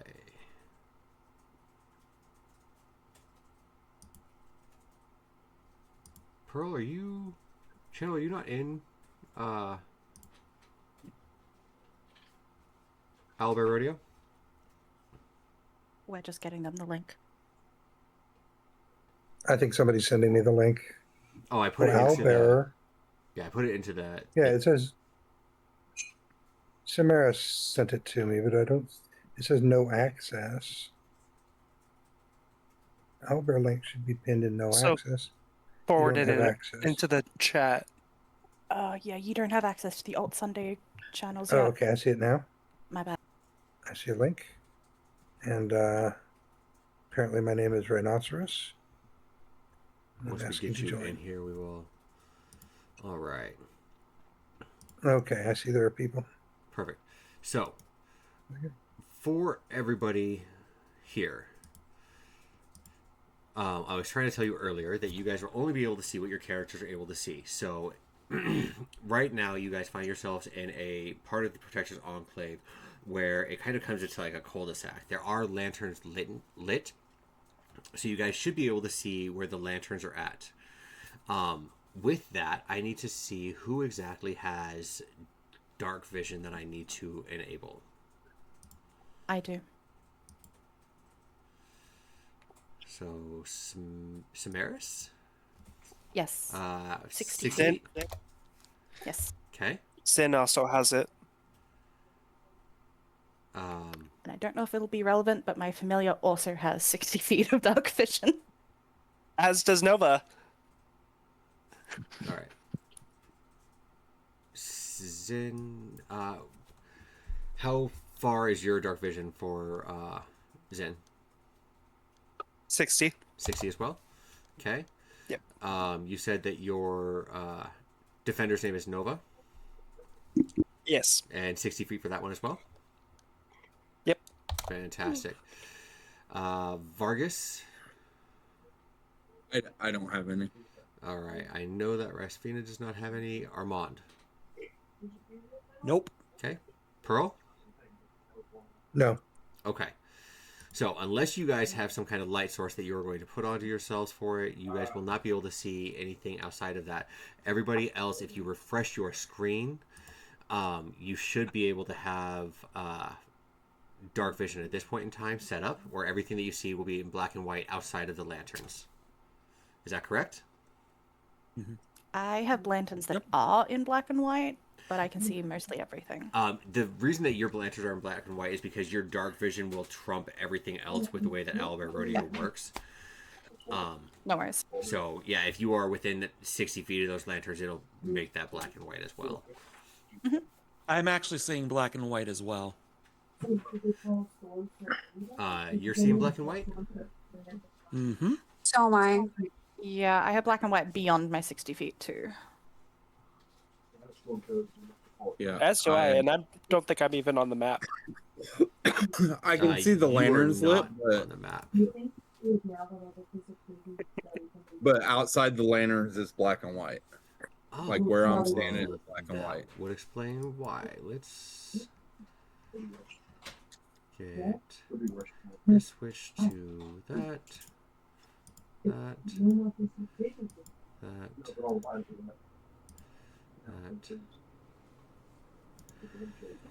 For everybody watching this stream, you will see everything that my characters see in game. Go ahead and refresh your page one more time, guys, and see how that works out. I have tokens attached to them that'll show everybody that's watching the stream what's going on.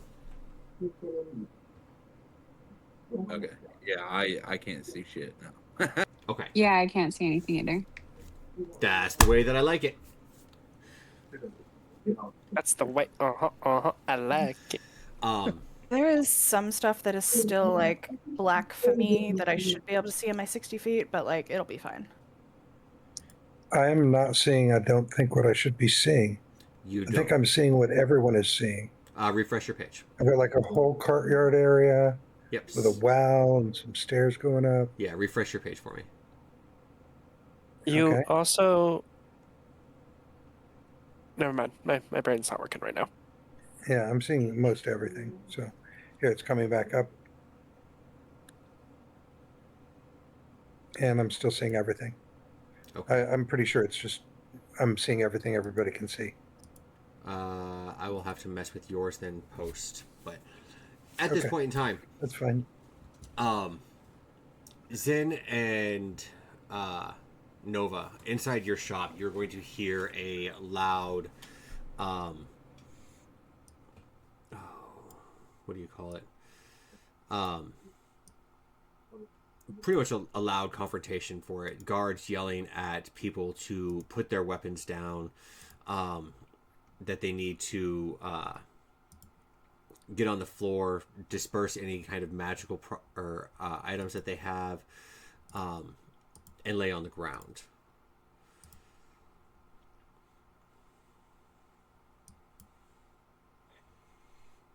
I'm going to be bold and step outside and see what's going on. Okay. You watch as Vargas and Rasvina are surrounded. There are currently 1, 2, 3, 4, 5, 6, 7 guards, and the such a nice sergeant, who's currently standing by a cart and a woman, not really having any kind of interaction with them,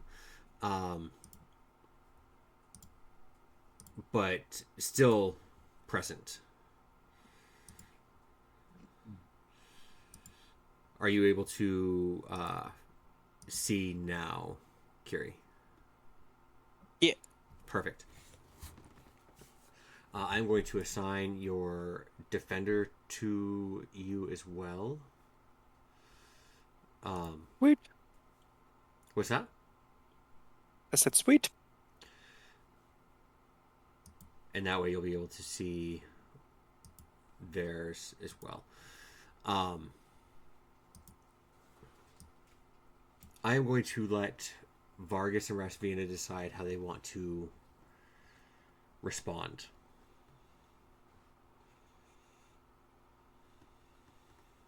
We're surrounded by guards. There's 7. They look weak. They look weak. Yeah. Compared to past people that you have taken on in your adventures, yeah, they don't look like they're able to do a whole lot. Rasmina would like to throw her hammer. How far can you throw it?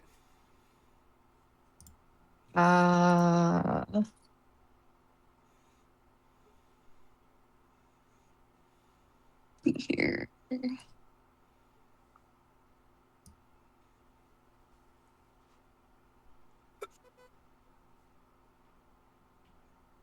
Normal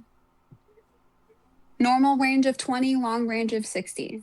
Okay, so you have this one here, this one.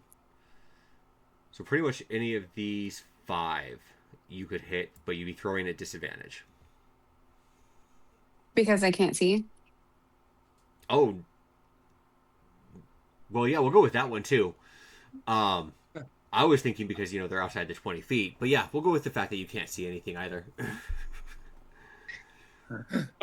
That's okay. Instead of throwing my hammer, since we're in the dark, have the guards said anything to us? Yeah, they've been telling you to get onto your stomach and drop your weapons. Um,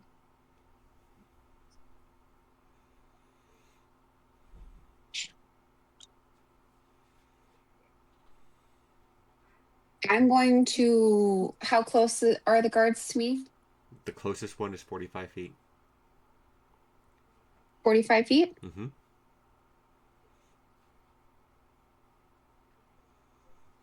Then I'm going to run up to that guard Okay. So, with my 30-foot movement. um,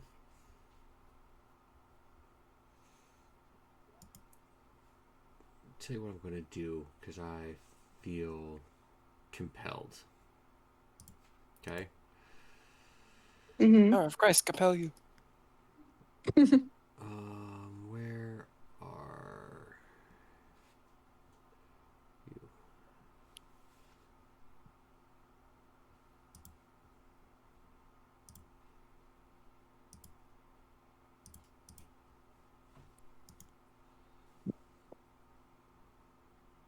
Why am I not seeing you?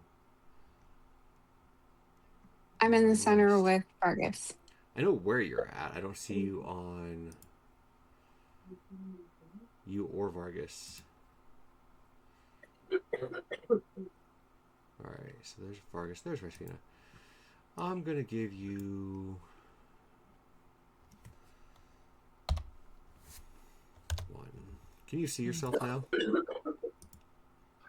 Refresh your page for me. Yes. Okay. You don't know Yes. where the guards are at. And as such, I'm going to let you move wherever you would like. You have 30 feet.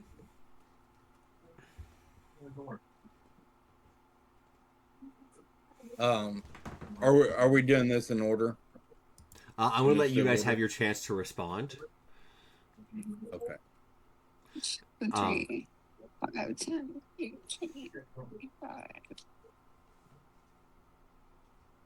And based Okay. off of how you guys respond will be dependent on whether or not I'm going to have you guys roll initiative. Okay. Okay? So I moved her to in front of the guard, and I'm going to pull out my doll, and I'm going to cast Burning Hands. How big is the cube or the cone for that? 15 foot. 15 foot.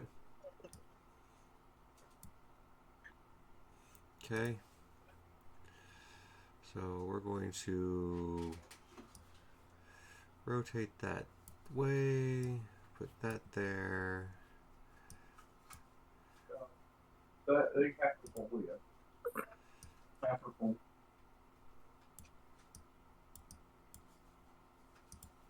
Perfect.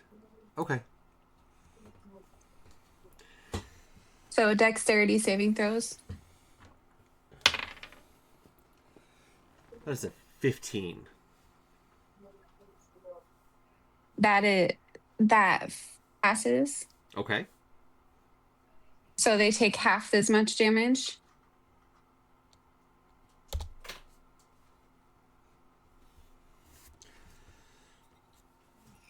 Five, 6, 7, 8, 4 burning damage. 4. Yes. Okay.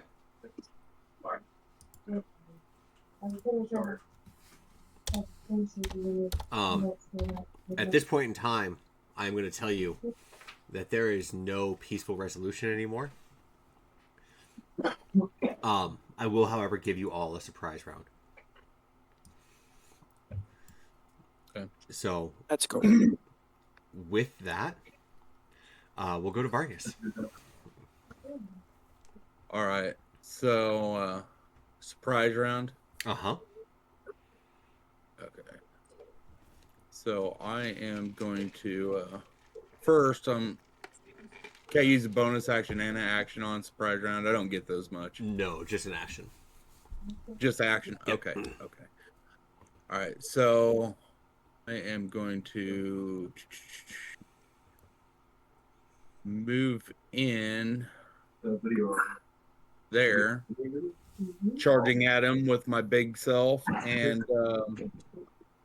I'm just going to kind of utter something under my breath, and I'm going to use my cantrip, Ward of Radiance. Okay. It is a, and I choose those two creatures that I'm closest to.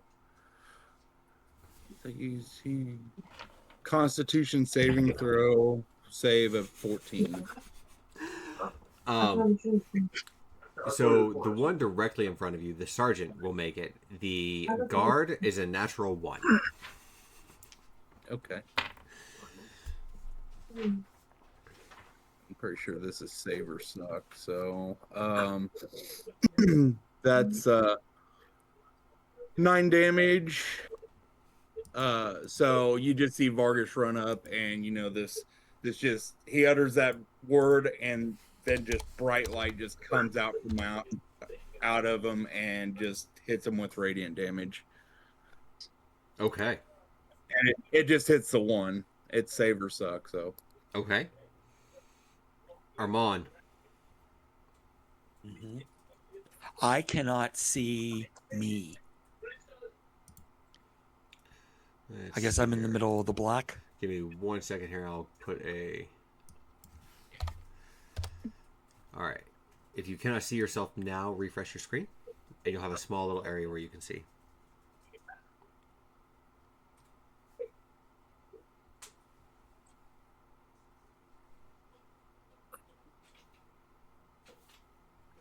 Right down here. Oh, there we are. Okay. I'm gonna throw a psychic knife at the guard that's right in front of Rosvina. Okay.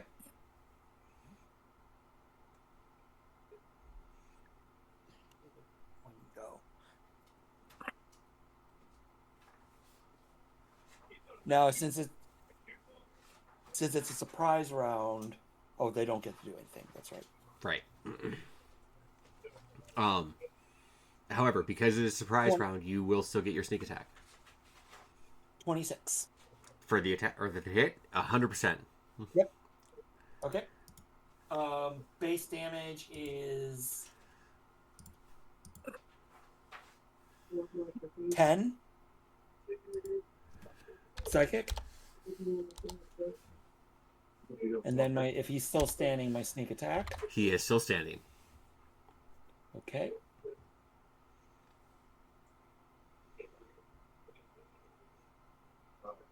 I'm just gonna roll that on D&D Beyond because that's a lot of dice. I love that. And an additional 15 with sneak attack. Fantastic. Oh, that's not what I wanted. Not 15 left. 15 damage. All right. And then with my bonus action, Don't get a bonus action for surprise since he's rounds. still. Oh, I'm sorry. That's okay. Samara.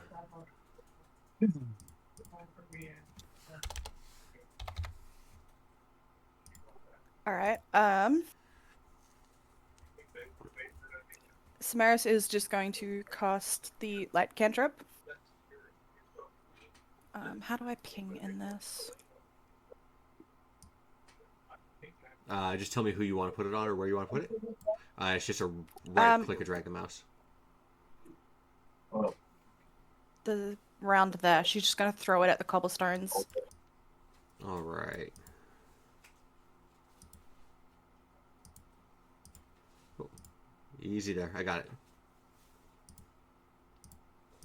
Okay.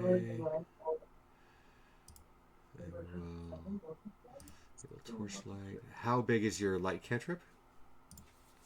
It is 20 feet of bright light and then an additional 20 feet of dim light. Colored as I like, so it's just going to be white light. 40 feet? Yes. Fantastic.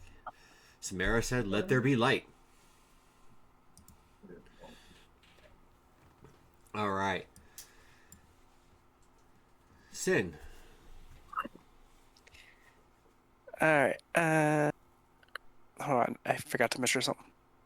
Yeah, that's within range. I am going to cast Firebolt and fire it at the sergeant.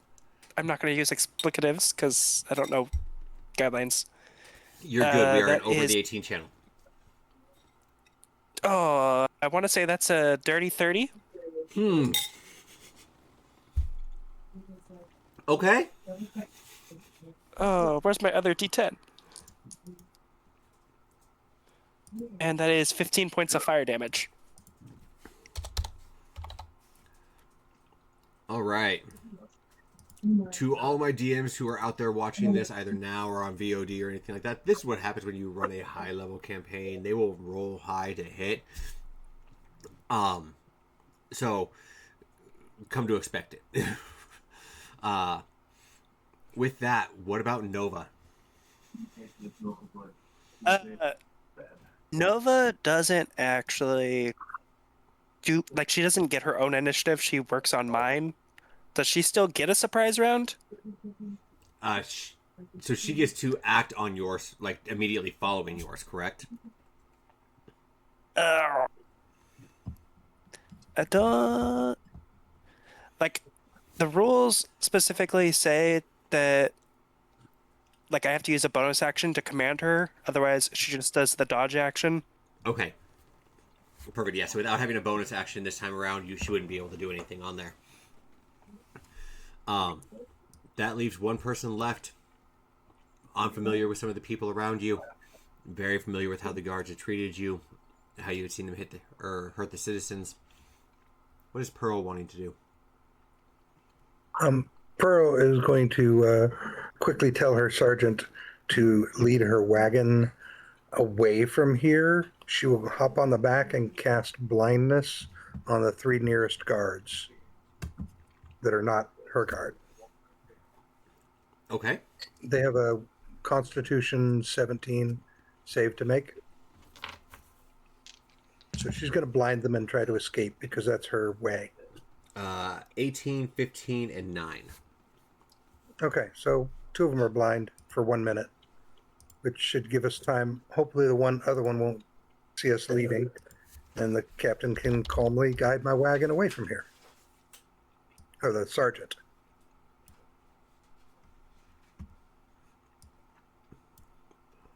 And it is blinded for 1 minute.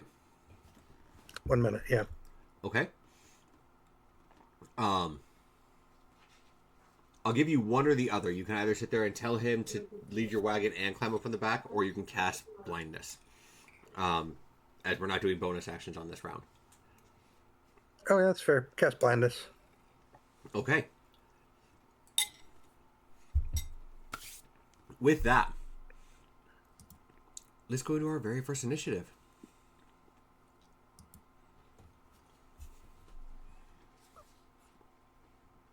We'll start with Armand.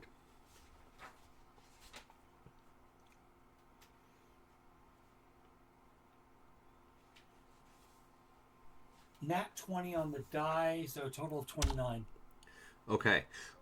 Where would you like to go?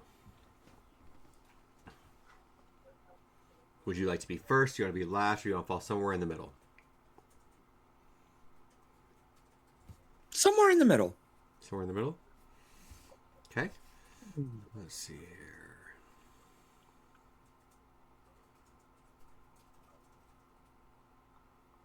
So we'll put you at like a 12. All right. Samaris. 10. Pearl, I saw you roll the 17. What? Oh, yep. It should be +4. Hold on, Samaris. My familiar is also still out also. And so they'll go right after you? Yes. Let's see if I can...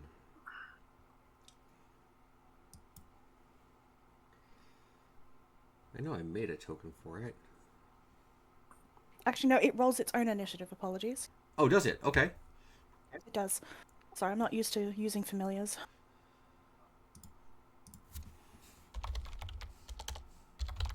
That's okay. It rolled an 8.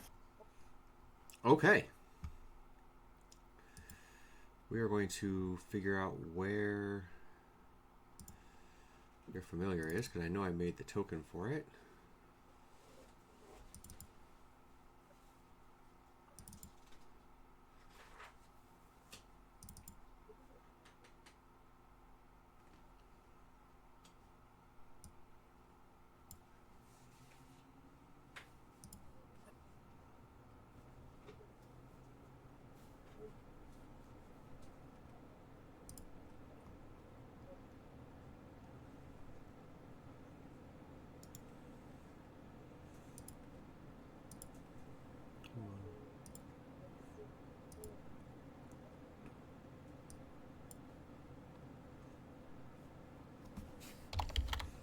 What is your familiar's name?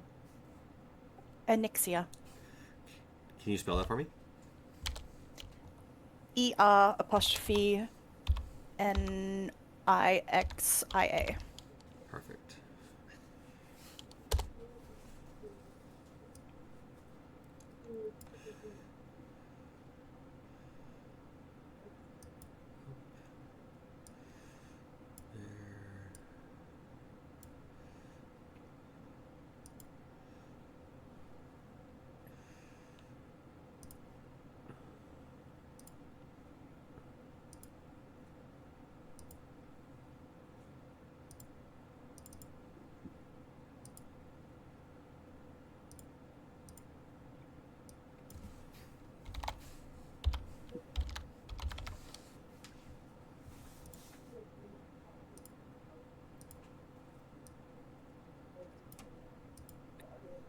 Sorry, I had to do a little bit of an adjustment to it.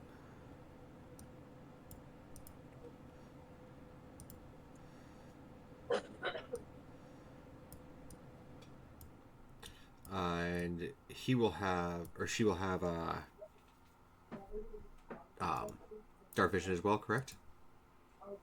Yes, also 60 feet.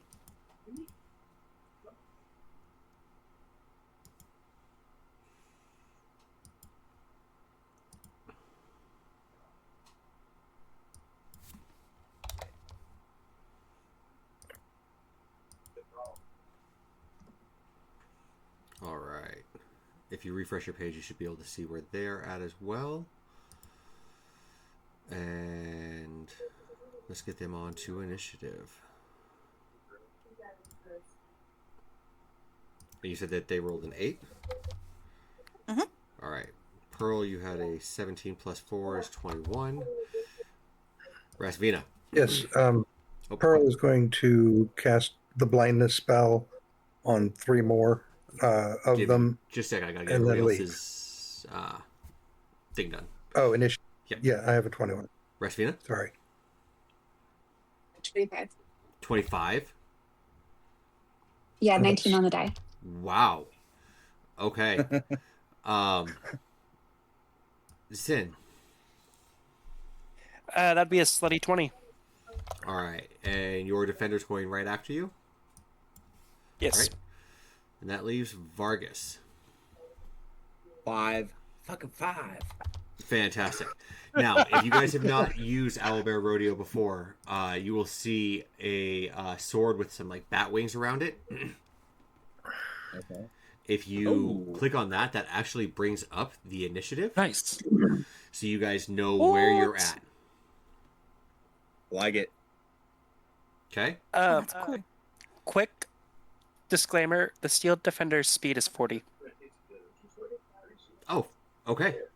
I will make sure so I don't have their stats put into this, so yeah, I can put them in as time goes on. I tend not to do that because sometimes you can, especially with you guys as players, stuff like that. When you level up, things change, hit points change. You guys can take a feat that makes you where you can move farther and things like that. As far as your Steel Defender, if you send me the stats for it, I will absolutely get that put in there because I don't think that those can change, and I can do that for the same for Samara for the for your familiar. Good night. So, That's fine. first and foremost, at the top of the round, Rasvina. Raspina is gonna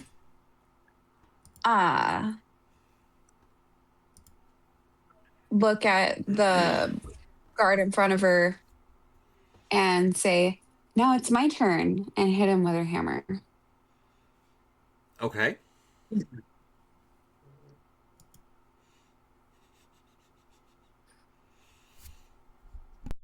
That is a 30. A 30 will absolutely hit. Okay. 2d6 for 17 points of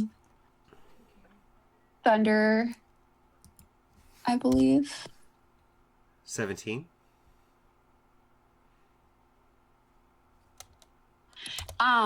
Each creature within 30 feet needs to make the DC 17 Constitution saving throw. Within 30 feet. Yes.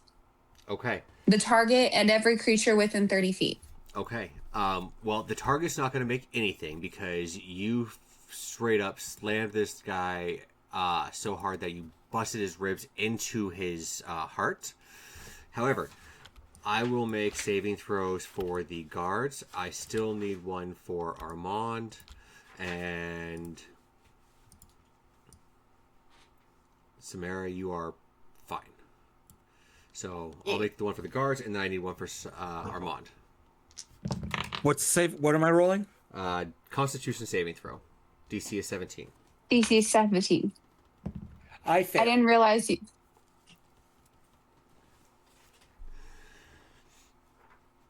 Man, Um, this is different not being able to see it. It is because I didn't realize that Armand was that within 30 feet. Which means that You are Rasvina would stunned not until have the. known. She should have seen my psychic blade hit the guard in front of her. You're stunned just until saying. the end of your next turn. Lovely. Okay. All right. After that, we are going to go to Pearl. Right. Oh, do you want to move, So- actually, Rasvina? I'm sorry. Did the other guards fail that or pass Yes. their No, all saves? 3 of them failed it. So all 3 of them are stunned until the end of their next turn. Correct. Okay. I'm so sorry, Armand. It's okay. Oh, you also. We'll figure this out in role play. Pearl. So I mean to have Pearl leave the square and just go somewhere safe. Are there guards in front of my wagon, or are they all mostly kind of behind in the square area? Because I'm just saying I'm black. Your I don't see wagon anything. is currently over here. I don't see that. I don't see anything on my screen. 1 second here. Because you don't, it's because you don't have dark vision or anything like that.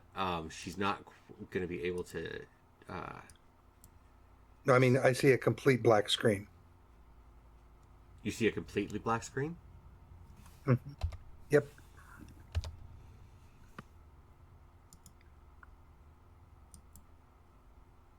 Try to refresh your page for me. Oh, there we go. No, I can see it. Very good. Okay.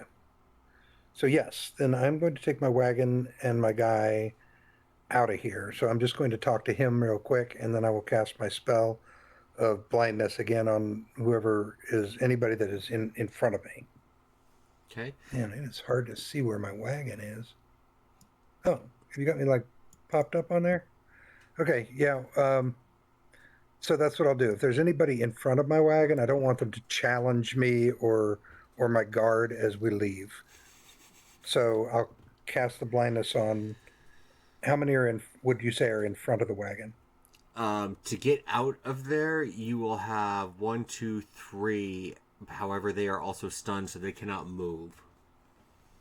Yeah. All right. Well, those guys are going to be blind, and then yeah, they're only stunned for a round. I'm going to blind them right now. I'll run the blindness, and then have the little talk with my sergeant. Dear sergeant, please ensure our safety. Take us out of the square into some place where we can be safe, serve and protect, sergeant. And then I'll cast a spell and climb in the wagon. Okay. If 17 Constitution.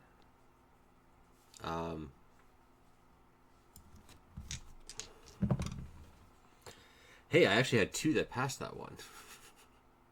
Okay. Well, hopefully the sergeant can handle his business.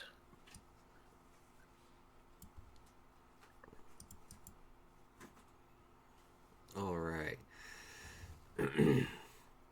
so the sergeant's leaving my reach. He is. So yes, if you would like your opportunity attack. Yeah, I got sent anyway, so Are you attacking my boy? He don't I know am. you. I'm sorry, I don't know you. That's my purse. He's not attacking you guys. All right. Yeah. So I'm going to take the opportunity attack. Yeah, but he's a dick. Yeah, he is. He is definitely that. 15 hit. That's a Probably good not. question for him, actually. No, it does not hit him. Yeah. Okay. All right, you're good. You're free to go. All right. Hold on. I wouldn't have done it if I'd have known you and known you was controlling them, but I just ran up to these. Yeah, guys no, there's and no way to do that. He looks like a guard.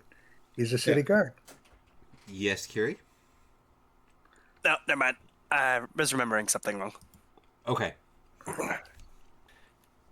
The guard right here is going to step over to Vargas, and he's going to bash you with his shield. Okay. That is a 18 to hit. Doesn't hit. Yeah, I did not think so. Paladin power. Right. All right, so we will go with the next one then. It brings us to Nova. Nova should actually be going after me. Then we will put Nova at 19 then. There you go. All right. Sin. So I'm... Oh, how far can I move? I'm going to run forward my 30 feet, and Okay. I'm going to take a shot at Sergeant Fuckface with my pistol. Oh, I love it. Oh, I need a second dice because it's a disadvantage because of the distance. Ah! I believe in you. You got this.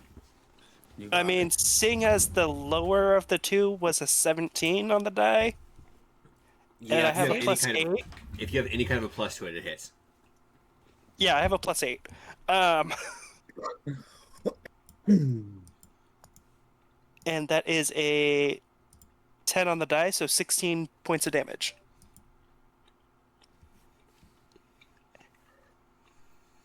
And then, how far away am I from him?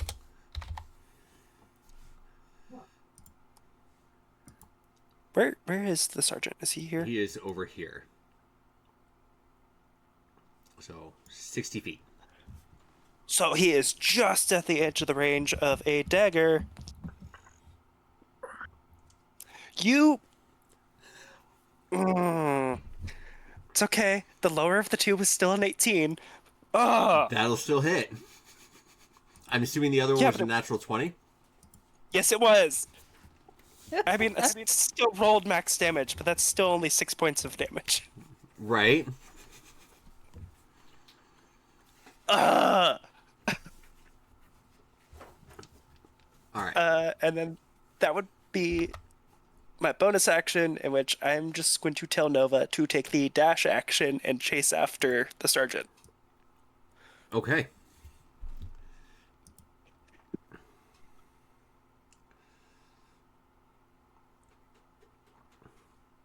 Oh, God. After your defender is going to be the sergeant.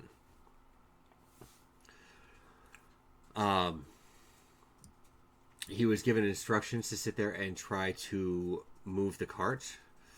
So we are going to take him and do absolutely nothing, because that is a 4 for animal handling for the donkey. And so he'll stay there I for like right that now. donkey. All right. I guess I probably look like an enemy because I've been talking to the guards in a friendly way. Poor Pearl. Let's see. All right. This one I don't is think I perceive you as the enemy. done. That one is deceased.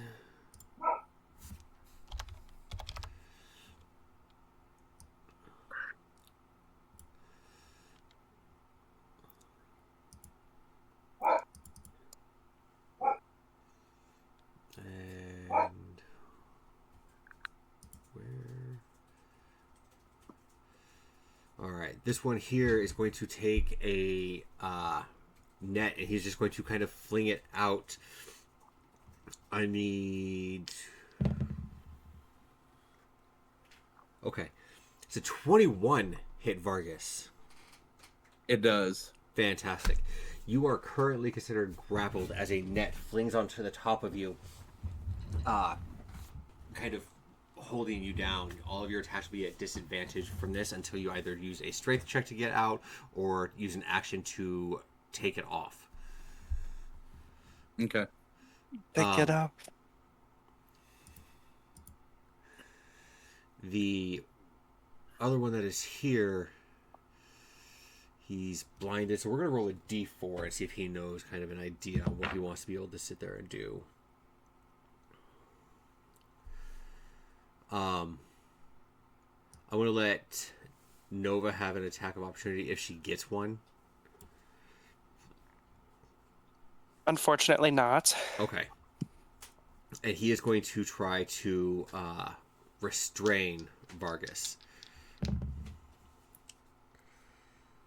That is a 14. What's that? Does that count as an attack roll?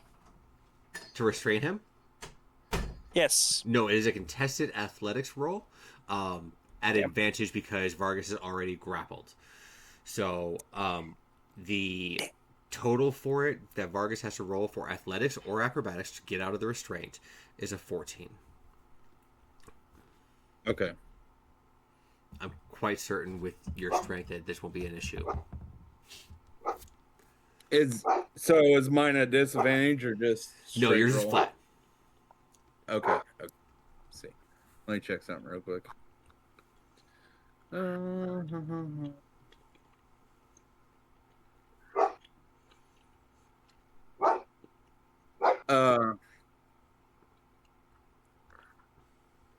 on. Can I use a luck point right now, or since I already used my reaction, I can't use it, right? Correct. Okay. All right. Good enough. Oh yeah, that's a dirty 20. Yeah, so without issue, he sits there and tries to hold on to you and kind of give you a bear hug. You start pushing out against him, and his arms aren't able to clasp. Okay. That one is blinded, and he's going to swing wildly. Oh. That is a natural 20 to hit, but because he's blinded, it is only a 15 plus 4. It is a 19 to hit Pearl. To hit the wagon that Pearl's in. Uh-huh. Okay, he can hit the wagon.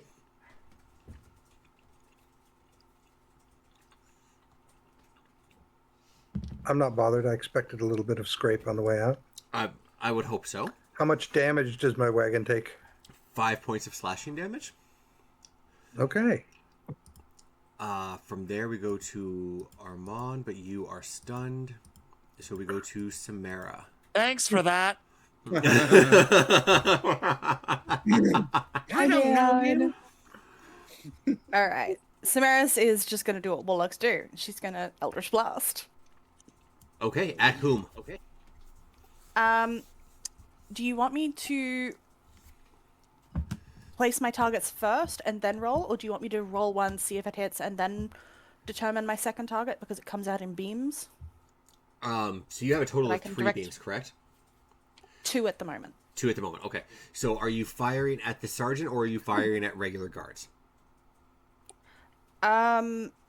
Regular guards at the moment. Okay. So the AC on them is the same, so go ahead and just roll the attack rolls and I'll tell you if they hit.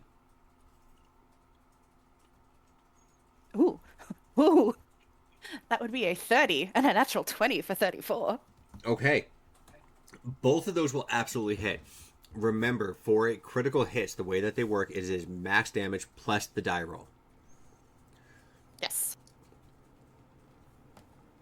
Okay. So we're going to direct the first one, which was not the critical, at the closest guard, which Should be this this guy one here. here. Uh-huh. Yes. You gonna let me do damage? No, you're not. Okay, you're gonna be a dick. That's fine. So that is gonna be 7 points of force damage. Okay. Really low on that. If he is still up, he's getting the critical as well. He is still up. All right. So full damage would be 15 plus an additional roll. Comes to 19. All right. He's not looking hot, but he's still up. Cool. Actually, wait, did I forget something? Sorry, amending that. That would have been necrotic damage. And I also forgot I get to add additional damage to that shit. Where is it?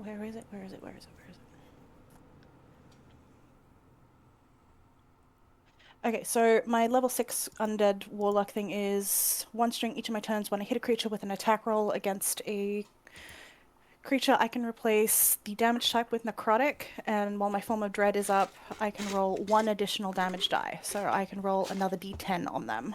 Your form of dread would no longer be up if it only lasts for a minute. Okay, well, it's a bonus action, so I'm doing that. Okay. Perfect. In that case, I will let you, we'll wreck on it. Say you did that first, and you are ready to roll that dex or damage die then. It's only a 2. That's fine. However, he also needs to make a wisdom saving throw to not be frightened. Okay. That's an 8. Oh yeah, he's frightened. Okay. That is my turn. So, he is blinded and frightened. He's having a real nice day. Wasn't he also like stunned? He will not be at the end of his or the start of his next turn. With that, we have your familiar. They're just going to take the dodge action and stick close to my side for the time being. Okay. Then last on the list is Artis. I got a question, DM. Uh-huh. So I have the animated shield and I got a net over me. As the shield leaps up into the air, would that kind of give me some relief from this net? You would still be considered grappled as long as the net is over you. Okay. Okay. So I am gonna, as a bonus action, throw up my animated shield and it's just gonna kind of be spinning around the top of me. And then it will be blocking me once the attack comes. And then I'm going to do another Ward of Radiance. So those 3 around me, I need a con save of 14. 2 past the 1 here fails. Okay. And he will take 5 damage.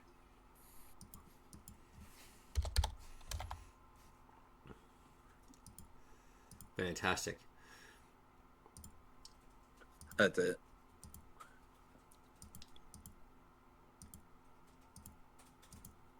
All right, back to the top of the round. We have Rasvina.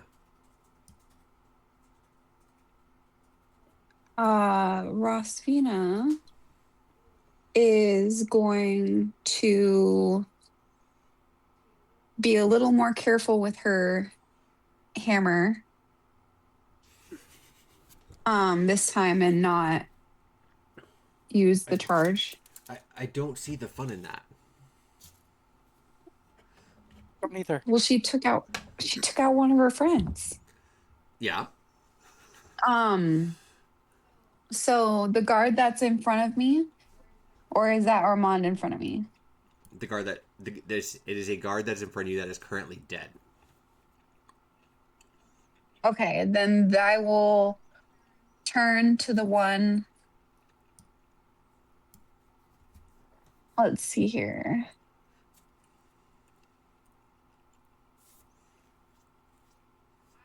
I'm going to turn to the blinded guard Uh-huh. over here, Uh-huh. and I'm going to move. I'm assuming they get an attack of opportunity. Who does? This The one right below me right now.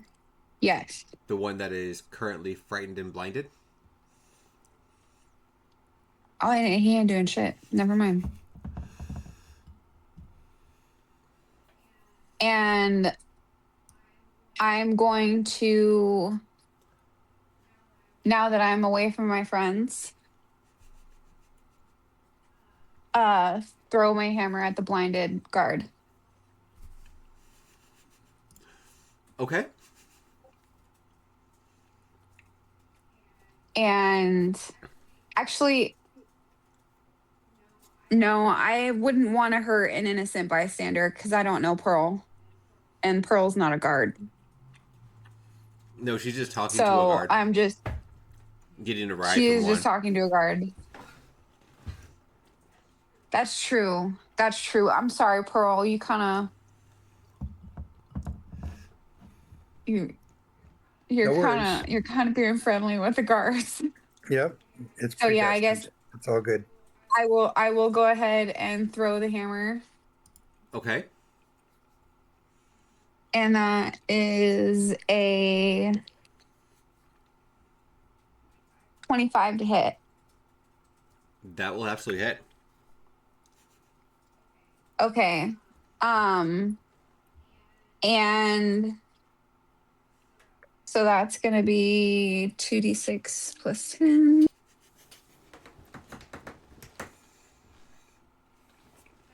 So that's a 20 points of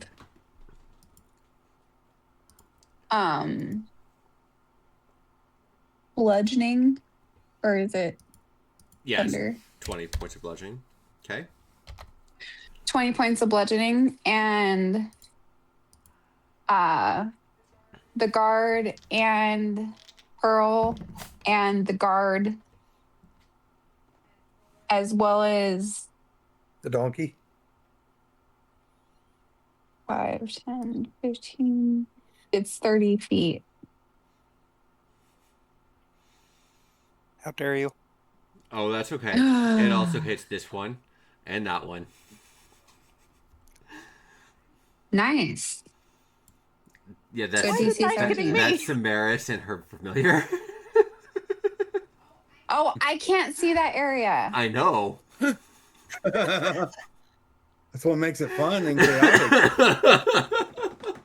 Are you sure we don't Vina want to strikes rename? again. Are you sure we don't want to rename this model Razvina, Eve of Ruin? This is totally unintentional, you guys. I'm so sorry. or just do it Eva Vina. Right. All right. So the guard you hit succeeds on the Constitution saving throw. Even though he's blind? He doesn't have disadvantage because he's blind for it. It's not a dexterity saving throw or anything like that. That's ableist. Very much so, right? So he will pass. However, the sergeant will fail, and the guard that you pass on the way here fails. So those two are still stunned. So Pearl at this point in time is going nowhere since the sergeant driving her cart is is incapacitated. Did Pearl pass? What do I have to roll? Constitution saving throw DC 17. DC 17. And I have 2 attacks. Give us a second to figure out who all passed these saves. Okay. I got an 18. 13 Okay. plus 5. What about Nova? Nova got a 19. Okay, so Nova succeeded as well. What about Samaris? Samaris got an 18, but her familiar got a 15. Okay, so Oh no! the familiar is stunned. I feel more bad about that one. As you should. Was there damage attached to this? Sorry. No, they're just stunned. No. Okay. Second attack. I'm gonna go over and grab my hammer, and I said, and I'm gonna hit the blinded guy. Okay. As this is a melee, This is just gonna be a regular hit. as this is a melee attack for it, you will have advantage. Okay.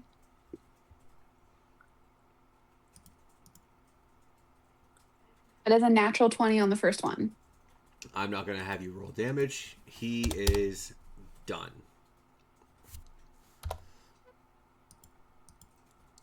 He had 10 hit points left. Rasvina is gonna say night night. As he falls to the ground, crippled over. Pearl. Pearl. Right. Well, the wagon doesn't seem to be moving. So Pearl is going to cast gaseous form and do what Pearl does. She's going to escape up. Well, it'll take her a while because she only moves 10 in gaseous form. But she'll go through the cracks of the wagon and work her way up into the air over near one of the building's roofs. Okay. However long that takes. Oh, can she dash? No. Can she gaseous dash? She cannot dash in gaseous form. Oh, too bad. Sin.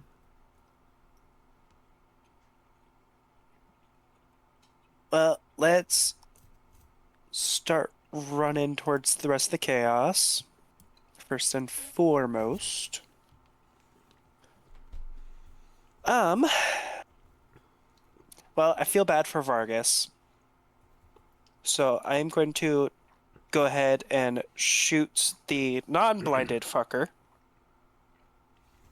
Okay. That's right next to him. Let's go. That is a natural 20.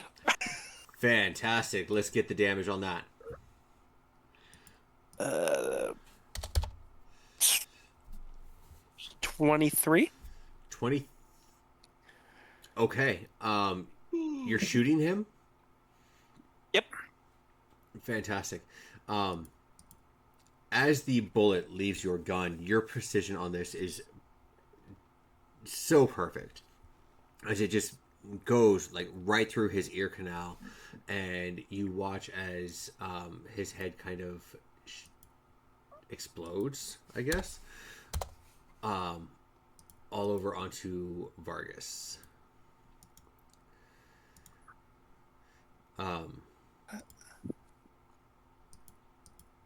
That is one attack. For the second attack, I'm going to use a Battlesmith feature, and I'm going to actually have Nova make a force-empowered rend against the blinded guy, like slightly above her. And that is a 18 a hit. 18 will hit.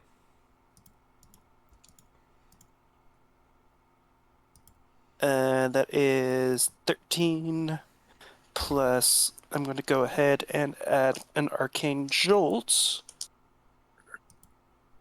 So that is 22 points of force damage. All right. Fantastic. After Nova's turn, you guys hear a horn go off. You know more guards are on the way. To be clear, that was not Nova's turn. That was still part of my turn. Oh, you can have her attack on your turn? Yeah, it's part of the steel bond. I will take it. Beautiful. I love it.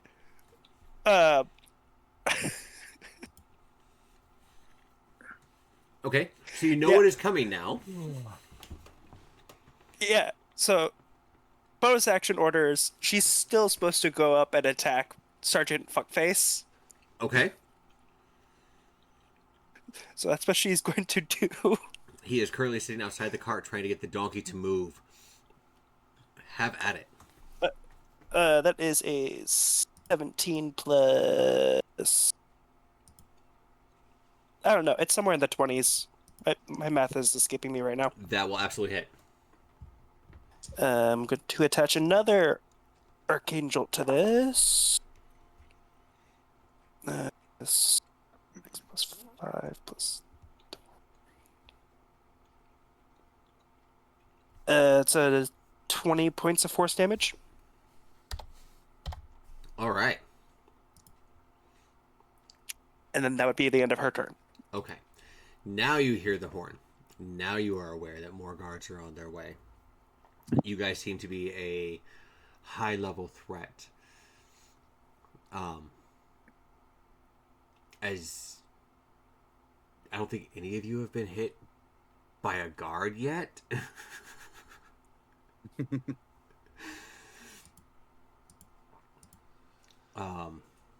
have been My dicks. wagon was hit. Your wagon was hit. That doesn't count. Halden is... Now, autofocus is awesome. Alright, he is stunned. He's...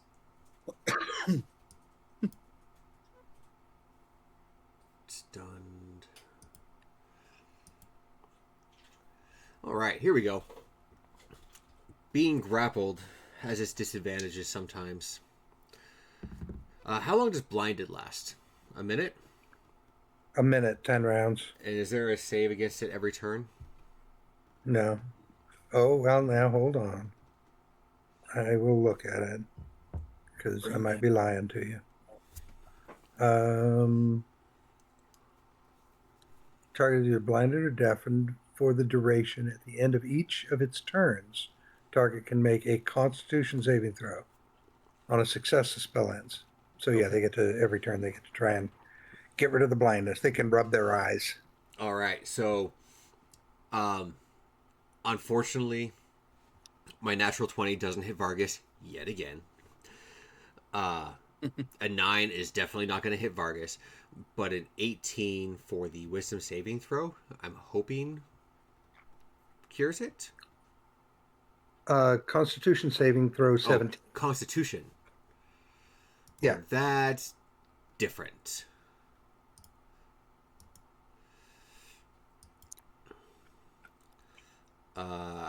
Constitution is 17, so still make it.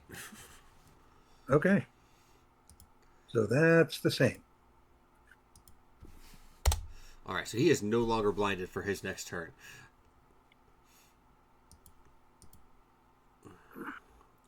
That one.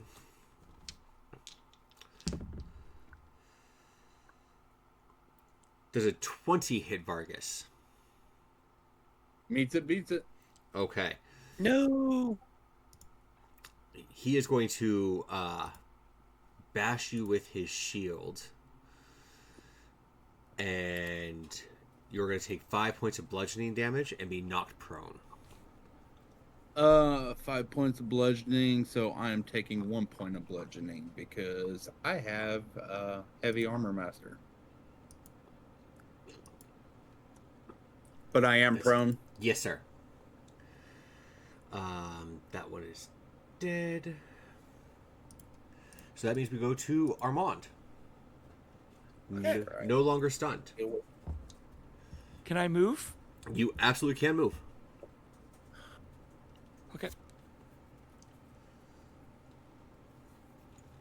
10, 15, 20, Always hit the paladins hard, or try to. 25, 30.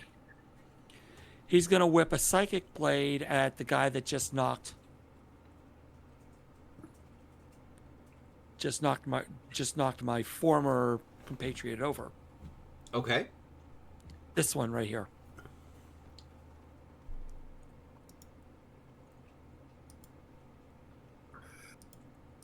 Does a 28 hit? Absolutely. Okay. If he's prone, do I still get the sneak attack?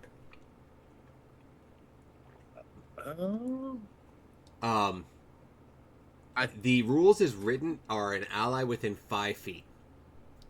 Okay.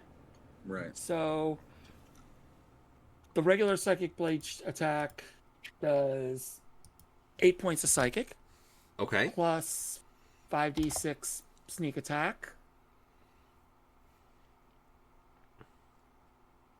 27. For a total? So a total of 35. Okay. Explain to me what your psychic blade. Explain to me how that looks when you throw it. There's a sizzle of purple energy that circles in and around down his palm.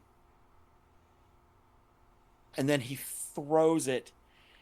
And the blade takes the shape of a rectangle. About 2 inches by 3 inches. About the size of a playing card. All right. And it smacks him square in the skull. Kind of lodges inside of his skull, and you watch him fall to the ground.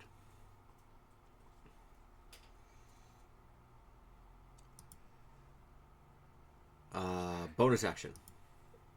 Anyone else still standing? The sergeant is still standing. This gentleman right here is still standing. And y'all have forgotten about this one back here. Oh, I haven't. No, I haven't, because he's about to get my bonus action psychic blade. Hell yeah. That's only a 14. 14? 14.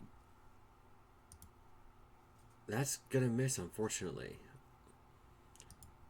Okay, I would like to go ahead and use my heroic inspiration to add a d12 to that. Okay. You need a 4. I rolled an 11 on the die. That'll work. Okay, and he will then take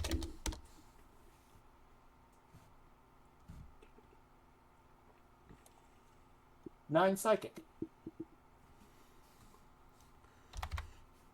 All right. And that will be my turn. Fantastic. Then we'll go to Samaris.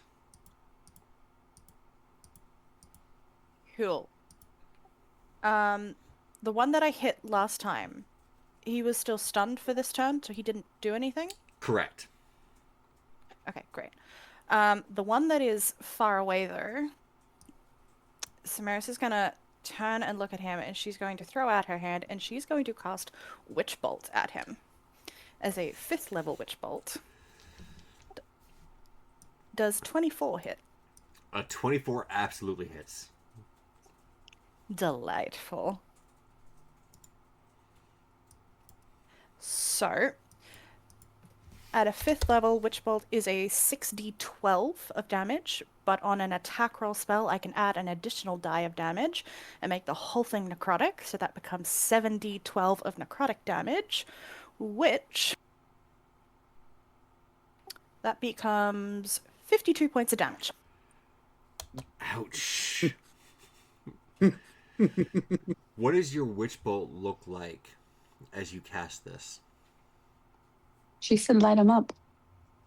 Light him up, up, up, up. I'm on fire. So it just kind of looks like she just sort of like throws her hand out, and like around her, the green like spectral energy that would like take up her form of dread sort of like coalesces and then just shoots out in like almost like shards that connect her with like this crackling energy, but it is like this sickly green color. Okay. I love that. And as his body starts to wither away, he too will kind of like start to turn to ash a little bit and fall.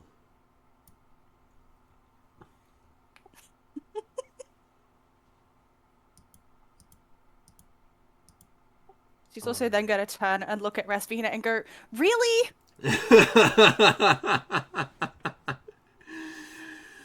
As Nixia is stunned, we will go to Vargas. I'm just gonna shout, "I'm done with his shit!" And so I'm going to cast Misty Step, which should get me out from under the net, correct? Yes, sir. Okay, I just wanted to make sure, and I am just going to hang on. I am just gonna Misty Step over here. I'm gonna attack that blinded guy.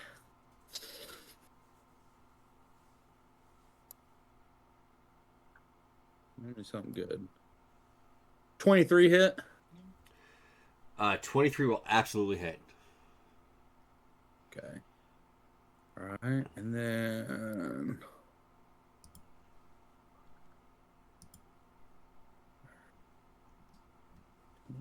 hang on.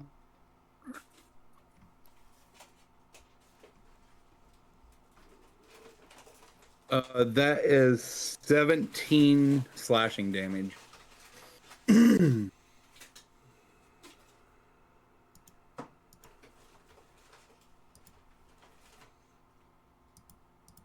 right. You guys are making short work of my guards here. Damn straight, home skillet. All that's missing is an Arnoldism, like justice truly is blind. Right? And so Vargas, he's actually going to move over here next to the captain, Okay. and he is going to swing again at him. 15 doesn't hit, does it? It does not. Man, always on him. Always on him. Okay. and then that'll be my turn. I will say at Vina, I'll be like, "Oh, I see you got one." Bro is Reinhardt. I'm sorry, bud. All right, let's go with Pearl. I'm sorry, no. Uh, Top of the round is Resvina. yeah. Try and hit them Watch this me time. get another one. And watch me get another one. And I'm gonna giggle and jump over the dead body in front of me to the captain and just smack him across the face with my hammer. Not using a charge. I'm not throwing it. Okay. You will have advantage on this as you are flanking. Okay.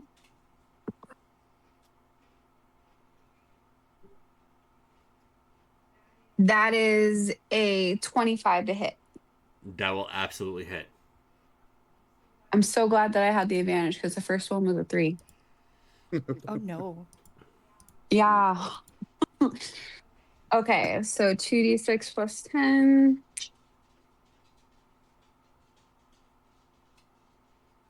That is 16 points of bludgeoning damage. Okay. And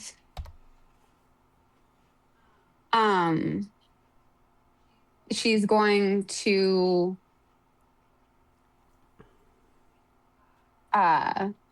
swing one more time right across the opposite direction, almost like I want it to look like he's getting pimp slapped by a hammer. Okay. Yes. So I still have advantage, correct? You do.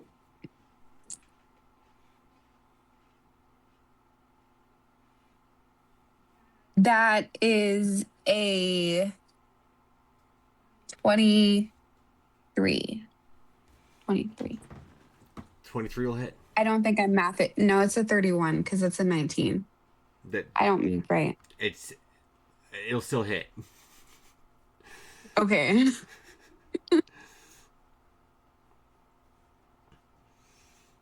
Damn, players think they're For funny out here trying 19. to be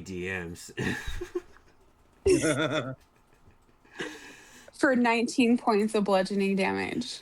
All right, you pimp slap this guy so hard, that his spirit leaves his body. I definitely know how you feel, DM. Like that before- scene from Avengers. Yes, exactly, exactly like that. Tia and Kiri, they was in one of my campaigns, and I threw everything I could at them, and they just made short work of everything. I was like, fuck. Right? Yeah, we did. Notably, I used Eldritch Blast in that too. And they was in the ocean on a boat. Oh, I wasn't even using anything high level either. All right. With 15 levels of cleric, sir. I had so much shit I could have used. Pearl. Is my sergeant dead or just knocked out, or is he still like up and moving? I'm assuming that they're using lethal damage, so I'm assuming he's dead. I've heard bludgeoning a lot. She said bludgeoning on that last one. Are you Bludgeoning trying? can be dead. Are you trying to kill him? Yes. I don't know. Okay, then he's dead. They were trying to kill him? Uh-huh. Okay. So he's dead then.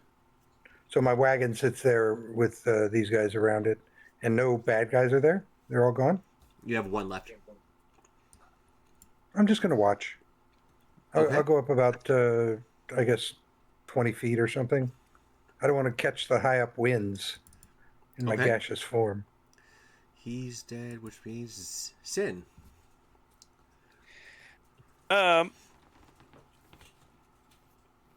How many are even still alive? One.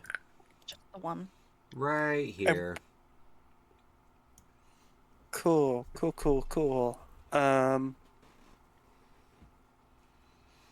far That away is is not that? for long energy.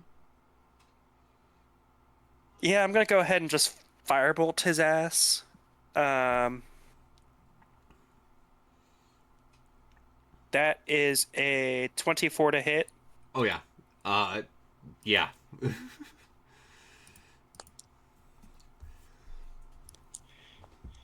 And I love how they both rolled the same number. That's beautiful. That is 14 points of fire damage.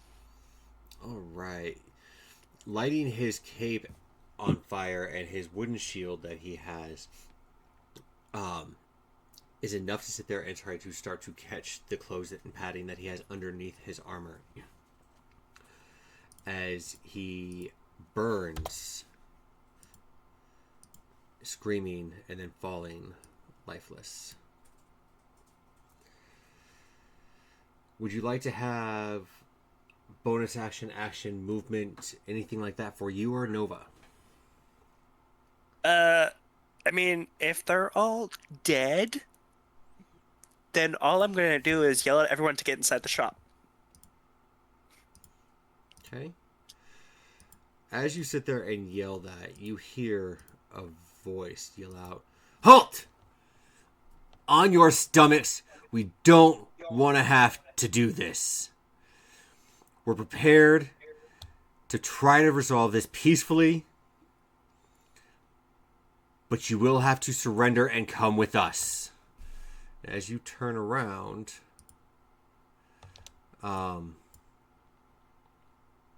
we'll start with Samaria turning around, I suppose. Give me a second here.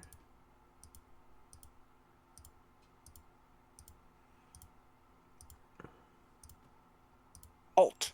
You violated the law. That's kind of the idea you're getting.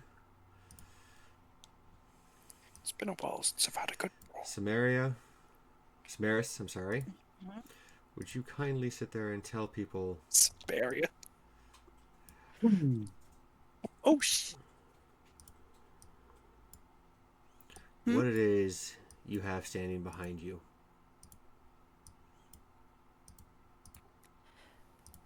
As like 24 gods?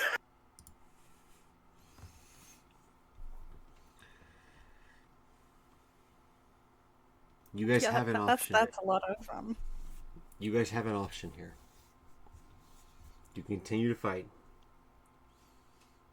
We'll run this combat. Or you can surrender and try to explain yourselves from the inside of a prison cell. Personally, I still have all my spell slots. Which brings that is a lot of them. Which brings to light an interesting question. Pearl, you're up in the air, correct? Yep. Like just kind of floating there in gaseous form? Yeah, about 20 feet above the party. 20 feet. Do me a favor and roll 2d6. Sure. There's a dice thing on here. There's d6. That's a lot. Roll. The d6. Roll. I got a 4 and a 5. Okay. As your gaseous form turns solid and you fall onto the ground, taking 9 points of Why does it turn solid? You want to roll me an Arcana check? Yeah, I think that's a good idea. I get over to that.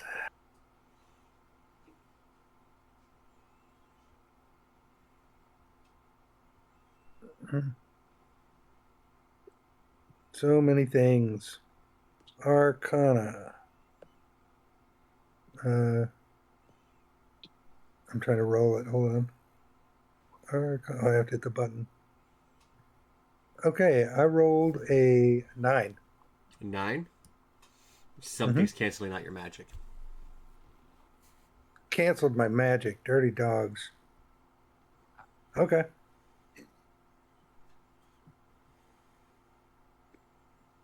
So I fall among the party. Mm-hmm. And I take 9 points of damage? Correct. That's how I read that? Oh, rude. That is rude. I'm gonna look over at Vina. What you think, Vina? We give up and we go to jail? Oh wait, keep I don't fighting know. and get these passes. I don't know. I'm pretty strong. I think we could take them. I'm pretty strong too. There is a lot of them. I can hear them. At least I think I can hear them. I can see some of them. I can't hear shit.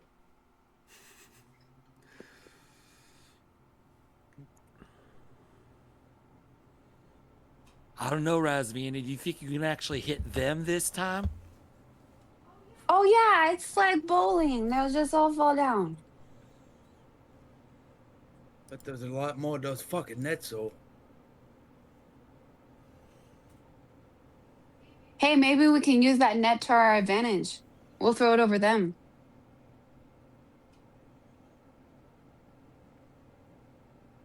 Maybe. Catch us some guards. Then we got food for our displacer beast later. Oh yeah. Food for all the beasts. Rasfina, make me a wisdom saving throw, please.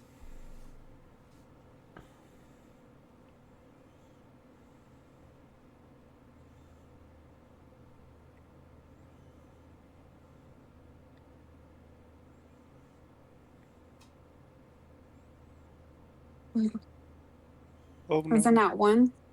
It's not one. Oh no. Vargas, as you're For sitting a there total of 6. communicating with her about how strong she is and how this should be fairly easy,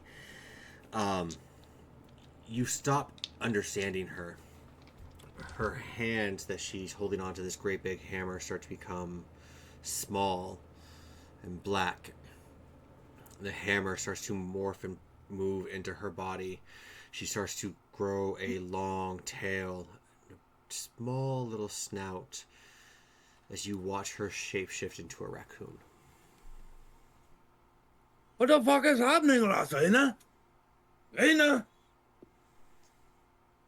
I'm gonna shake my fist angrily. And I'm gonna squeak.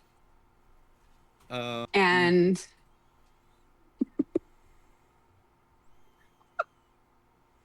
Hang on. All right, I'm gonna cast Speak with Animals.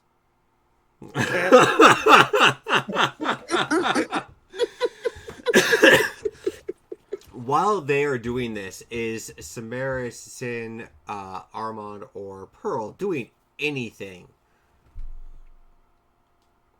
Yeah, does it look like there's a leader among the troops? The one who's speaking, perhaps? Make an insight check. Okay. Inside, that's got to be on the same page. Yay.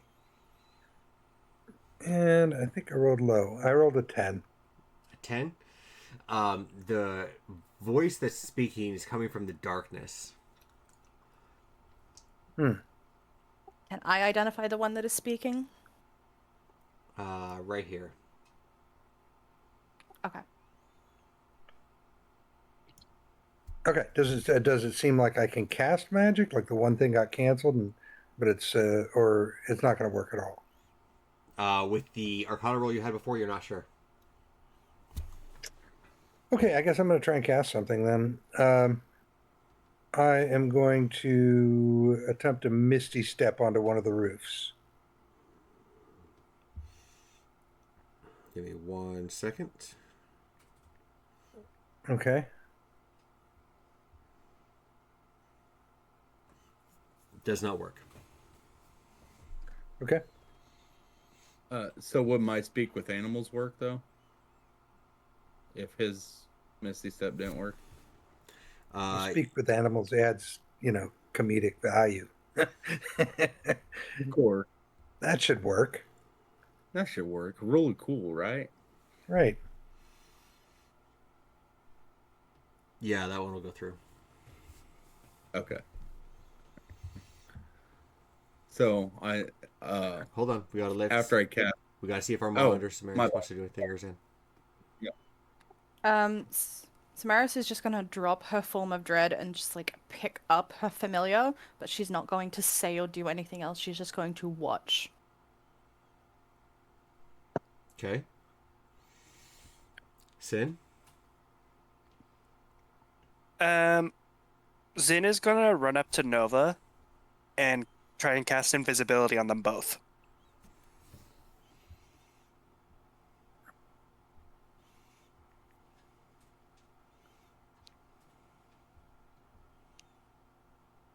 Will not work. Ah!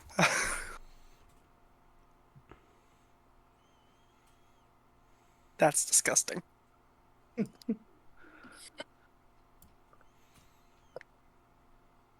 Okay. Vargas, what do you have to say to your raccoon? So Vargas is gonna put away his axe and he's gonna look down at Vina and he's gonna be like, "Oh, you're such a cool raccoon!" And he's just gonna pick her up and just hug her like this big man just hugging her. "Oh, you're so cute!" And then he's gonna stick her up on his shoulder.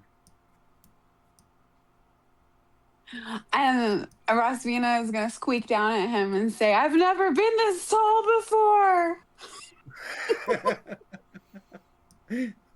Because she's always been too shy to ask for uppies. Do I have time to roll my wagon into the portable hole? Not at this point. Okay. I'm gonna say to Rasvina though, I'm gonna be like, "I think we've been made. I don't know. You're a raccoon, and I just don't think it's gonna work this time." Do you think raccoons do well in prison?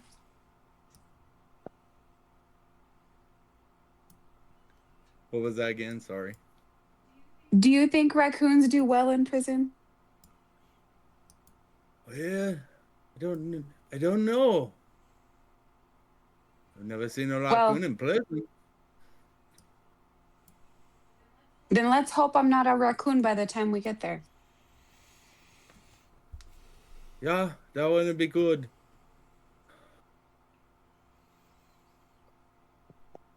You guys want to continue the fight? I think I'm gonna wave my tail. Okay. The guards will come out, and as long as you are cooperative, and as long as you turn over your weapons, doff your armor, and put the shackles on, and you are compliant, then they will be kind.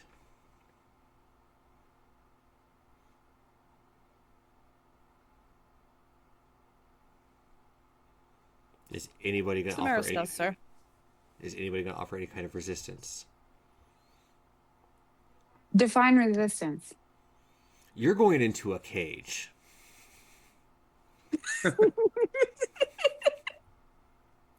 Because she's gonna squeak about it the whole time. That The whole time Somebody's- she's gonna squeak Somebody's about getting it. in trouble. they get you loaded up, and they put you into a cart, and they take you to jail.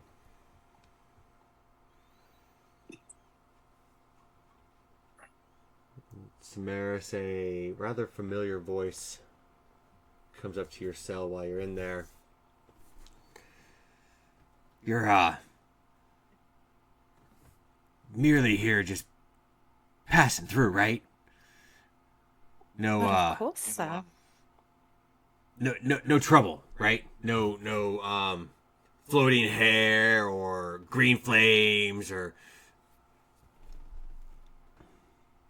anything like that, right? Did you happen to see something? You're sounding a little paranoid.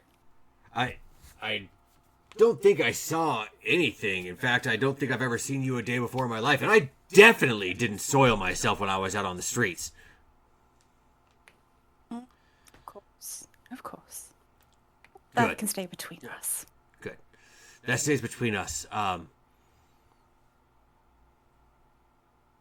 do what I can to sit there and put a good word in for you.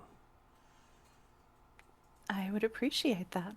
Was having a bad day out there and kind of took it out on people who didn't deserve it. Seems to be going around from what I hear. Well, I'm sure that you'll be able to explain yourself tomorrow.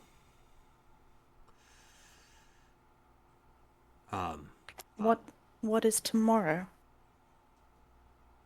Well, you get to see the judge. Explain why you were attacking all the guards, or they were attacking you, or... I see. Judges don't take kindly to attacking guards for it.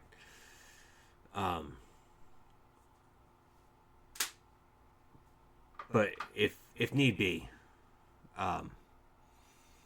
you can call upon me, and I'll kind of, well, I'll speak on your behalf and let him know that it was self-defense, that the guards that were there first or originally had kind of started it. And your name would be, sir? Ulrich. So I know who to call upon. Ulrich. Ulrich. I'll try to stand up for you. I appreciate that, Ulrich. Have they taken her familiar from her? Your familiar is magical in nature, correct? I'm Meaning you have uncertain on that. you have to summon it and then you can send it away, correct?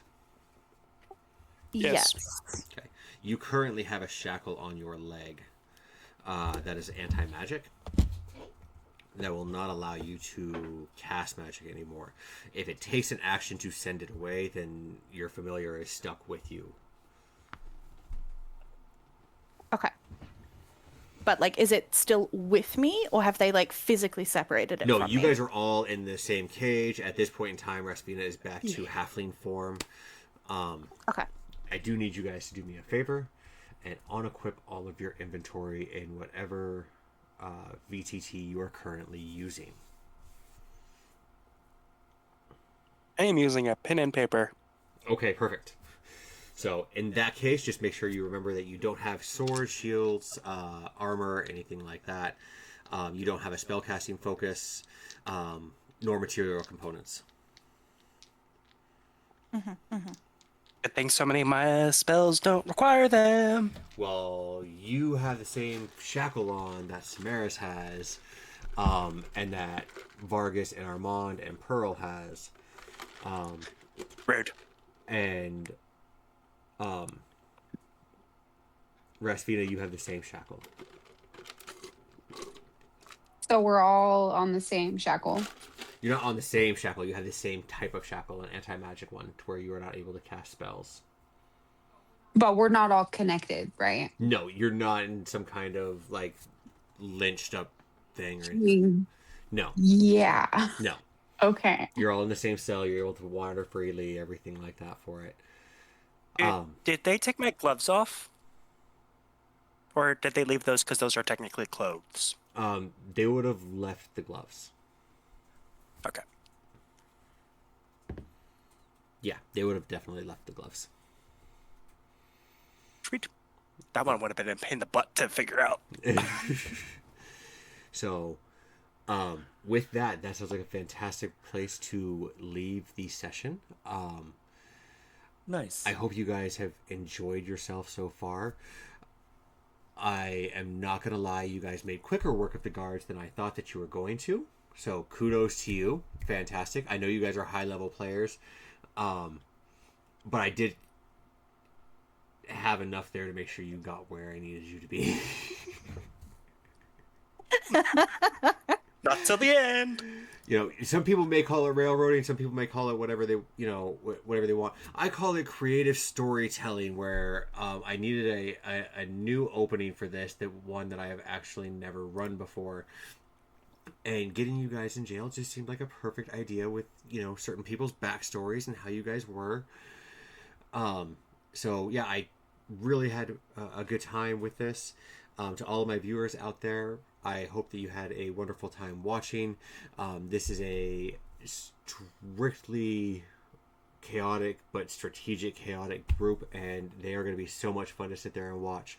We will see you guys in 2 weeks, and for the love of everything that is holy in D&D, don't forget to drink your Kool-Aid. Good night, everybody. Right.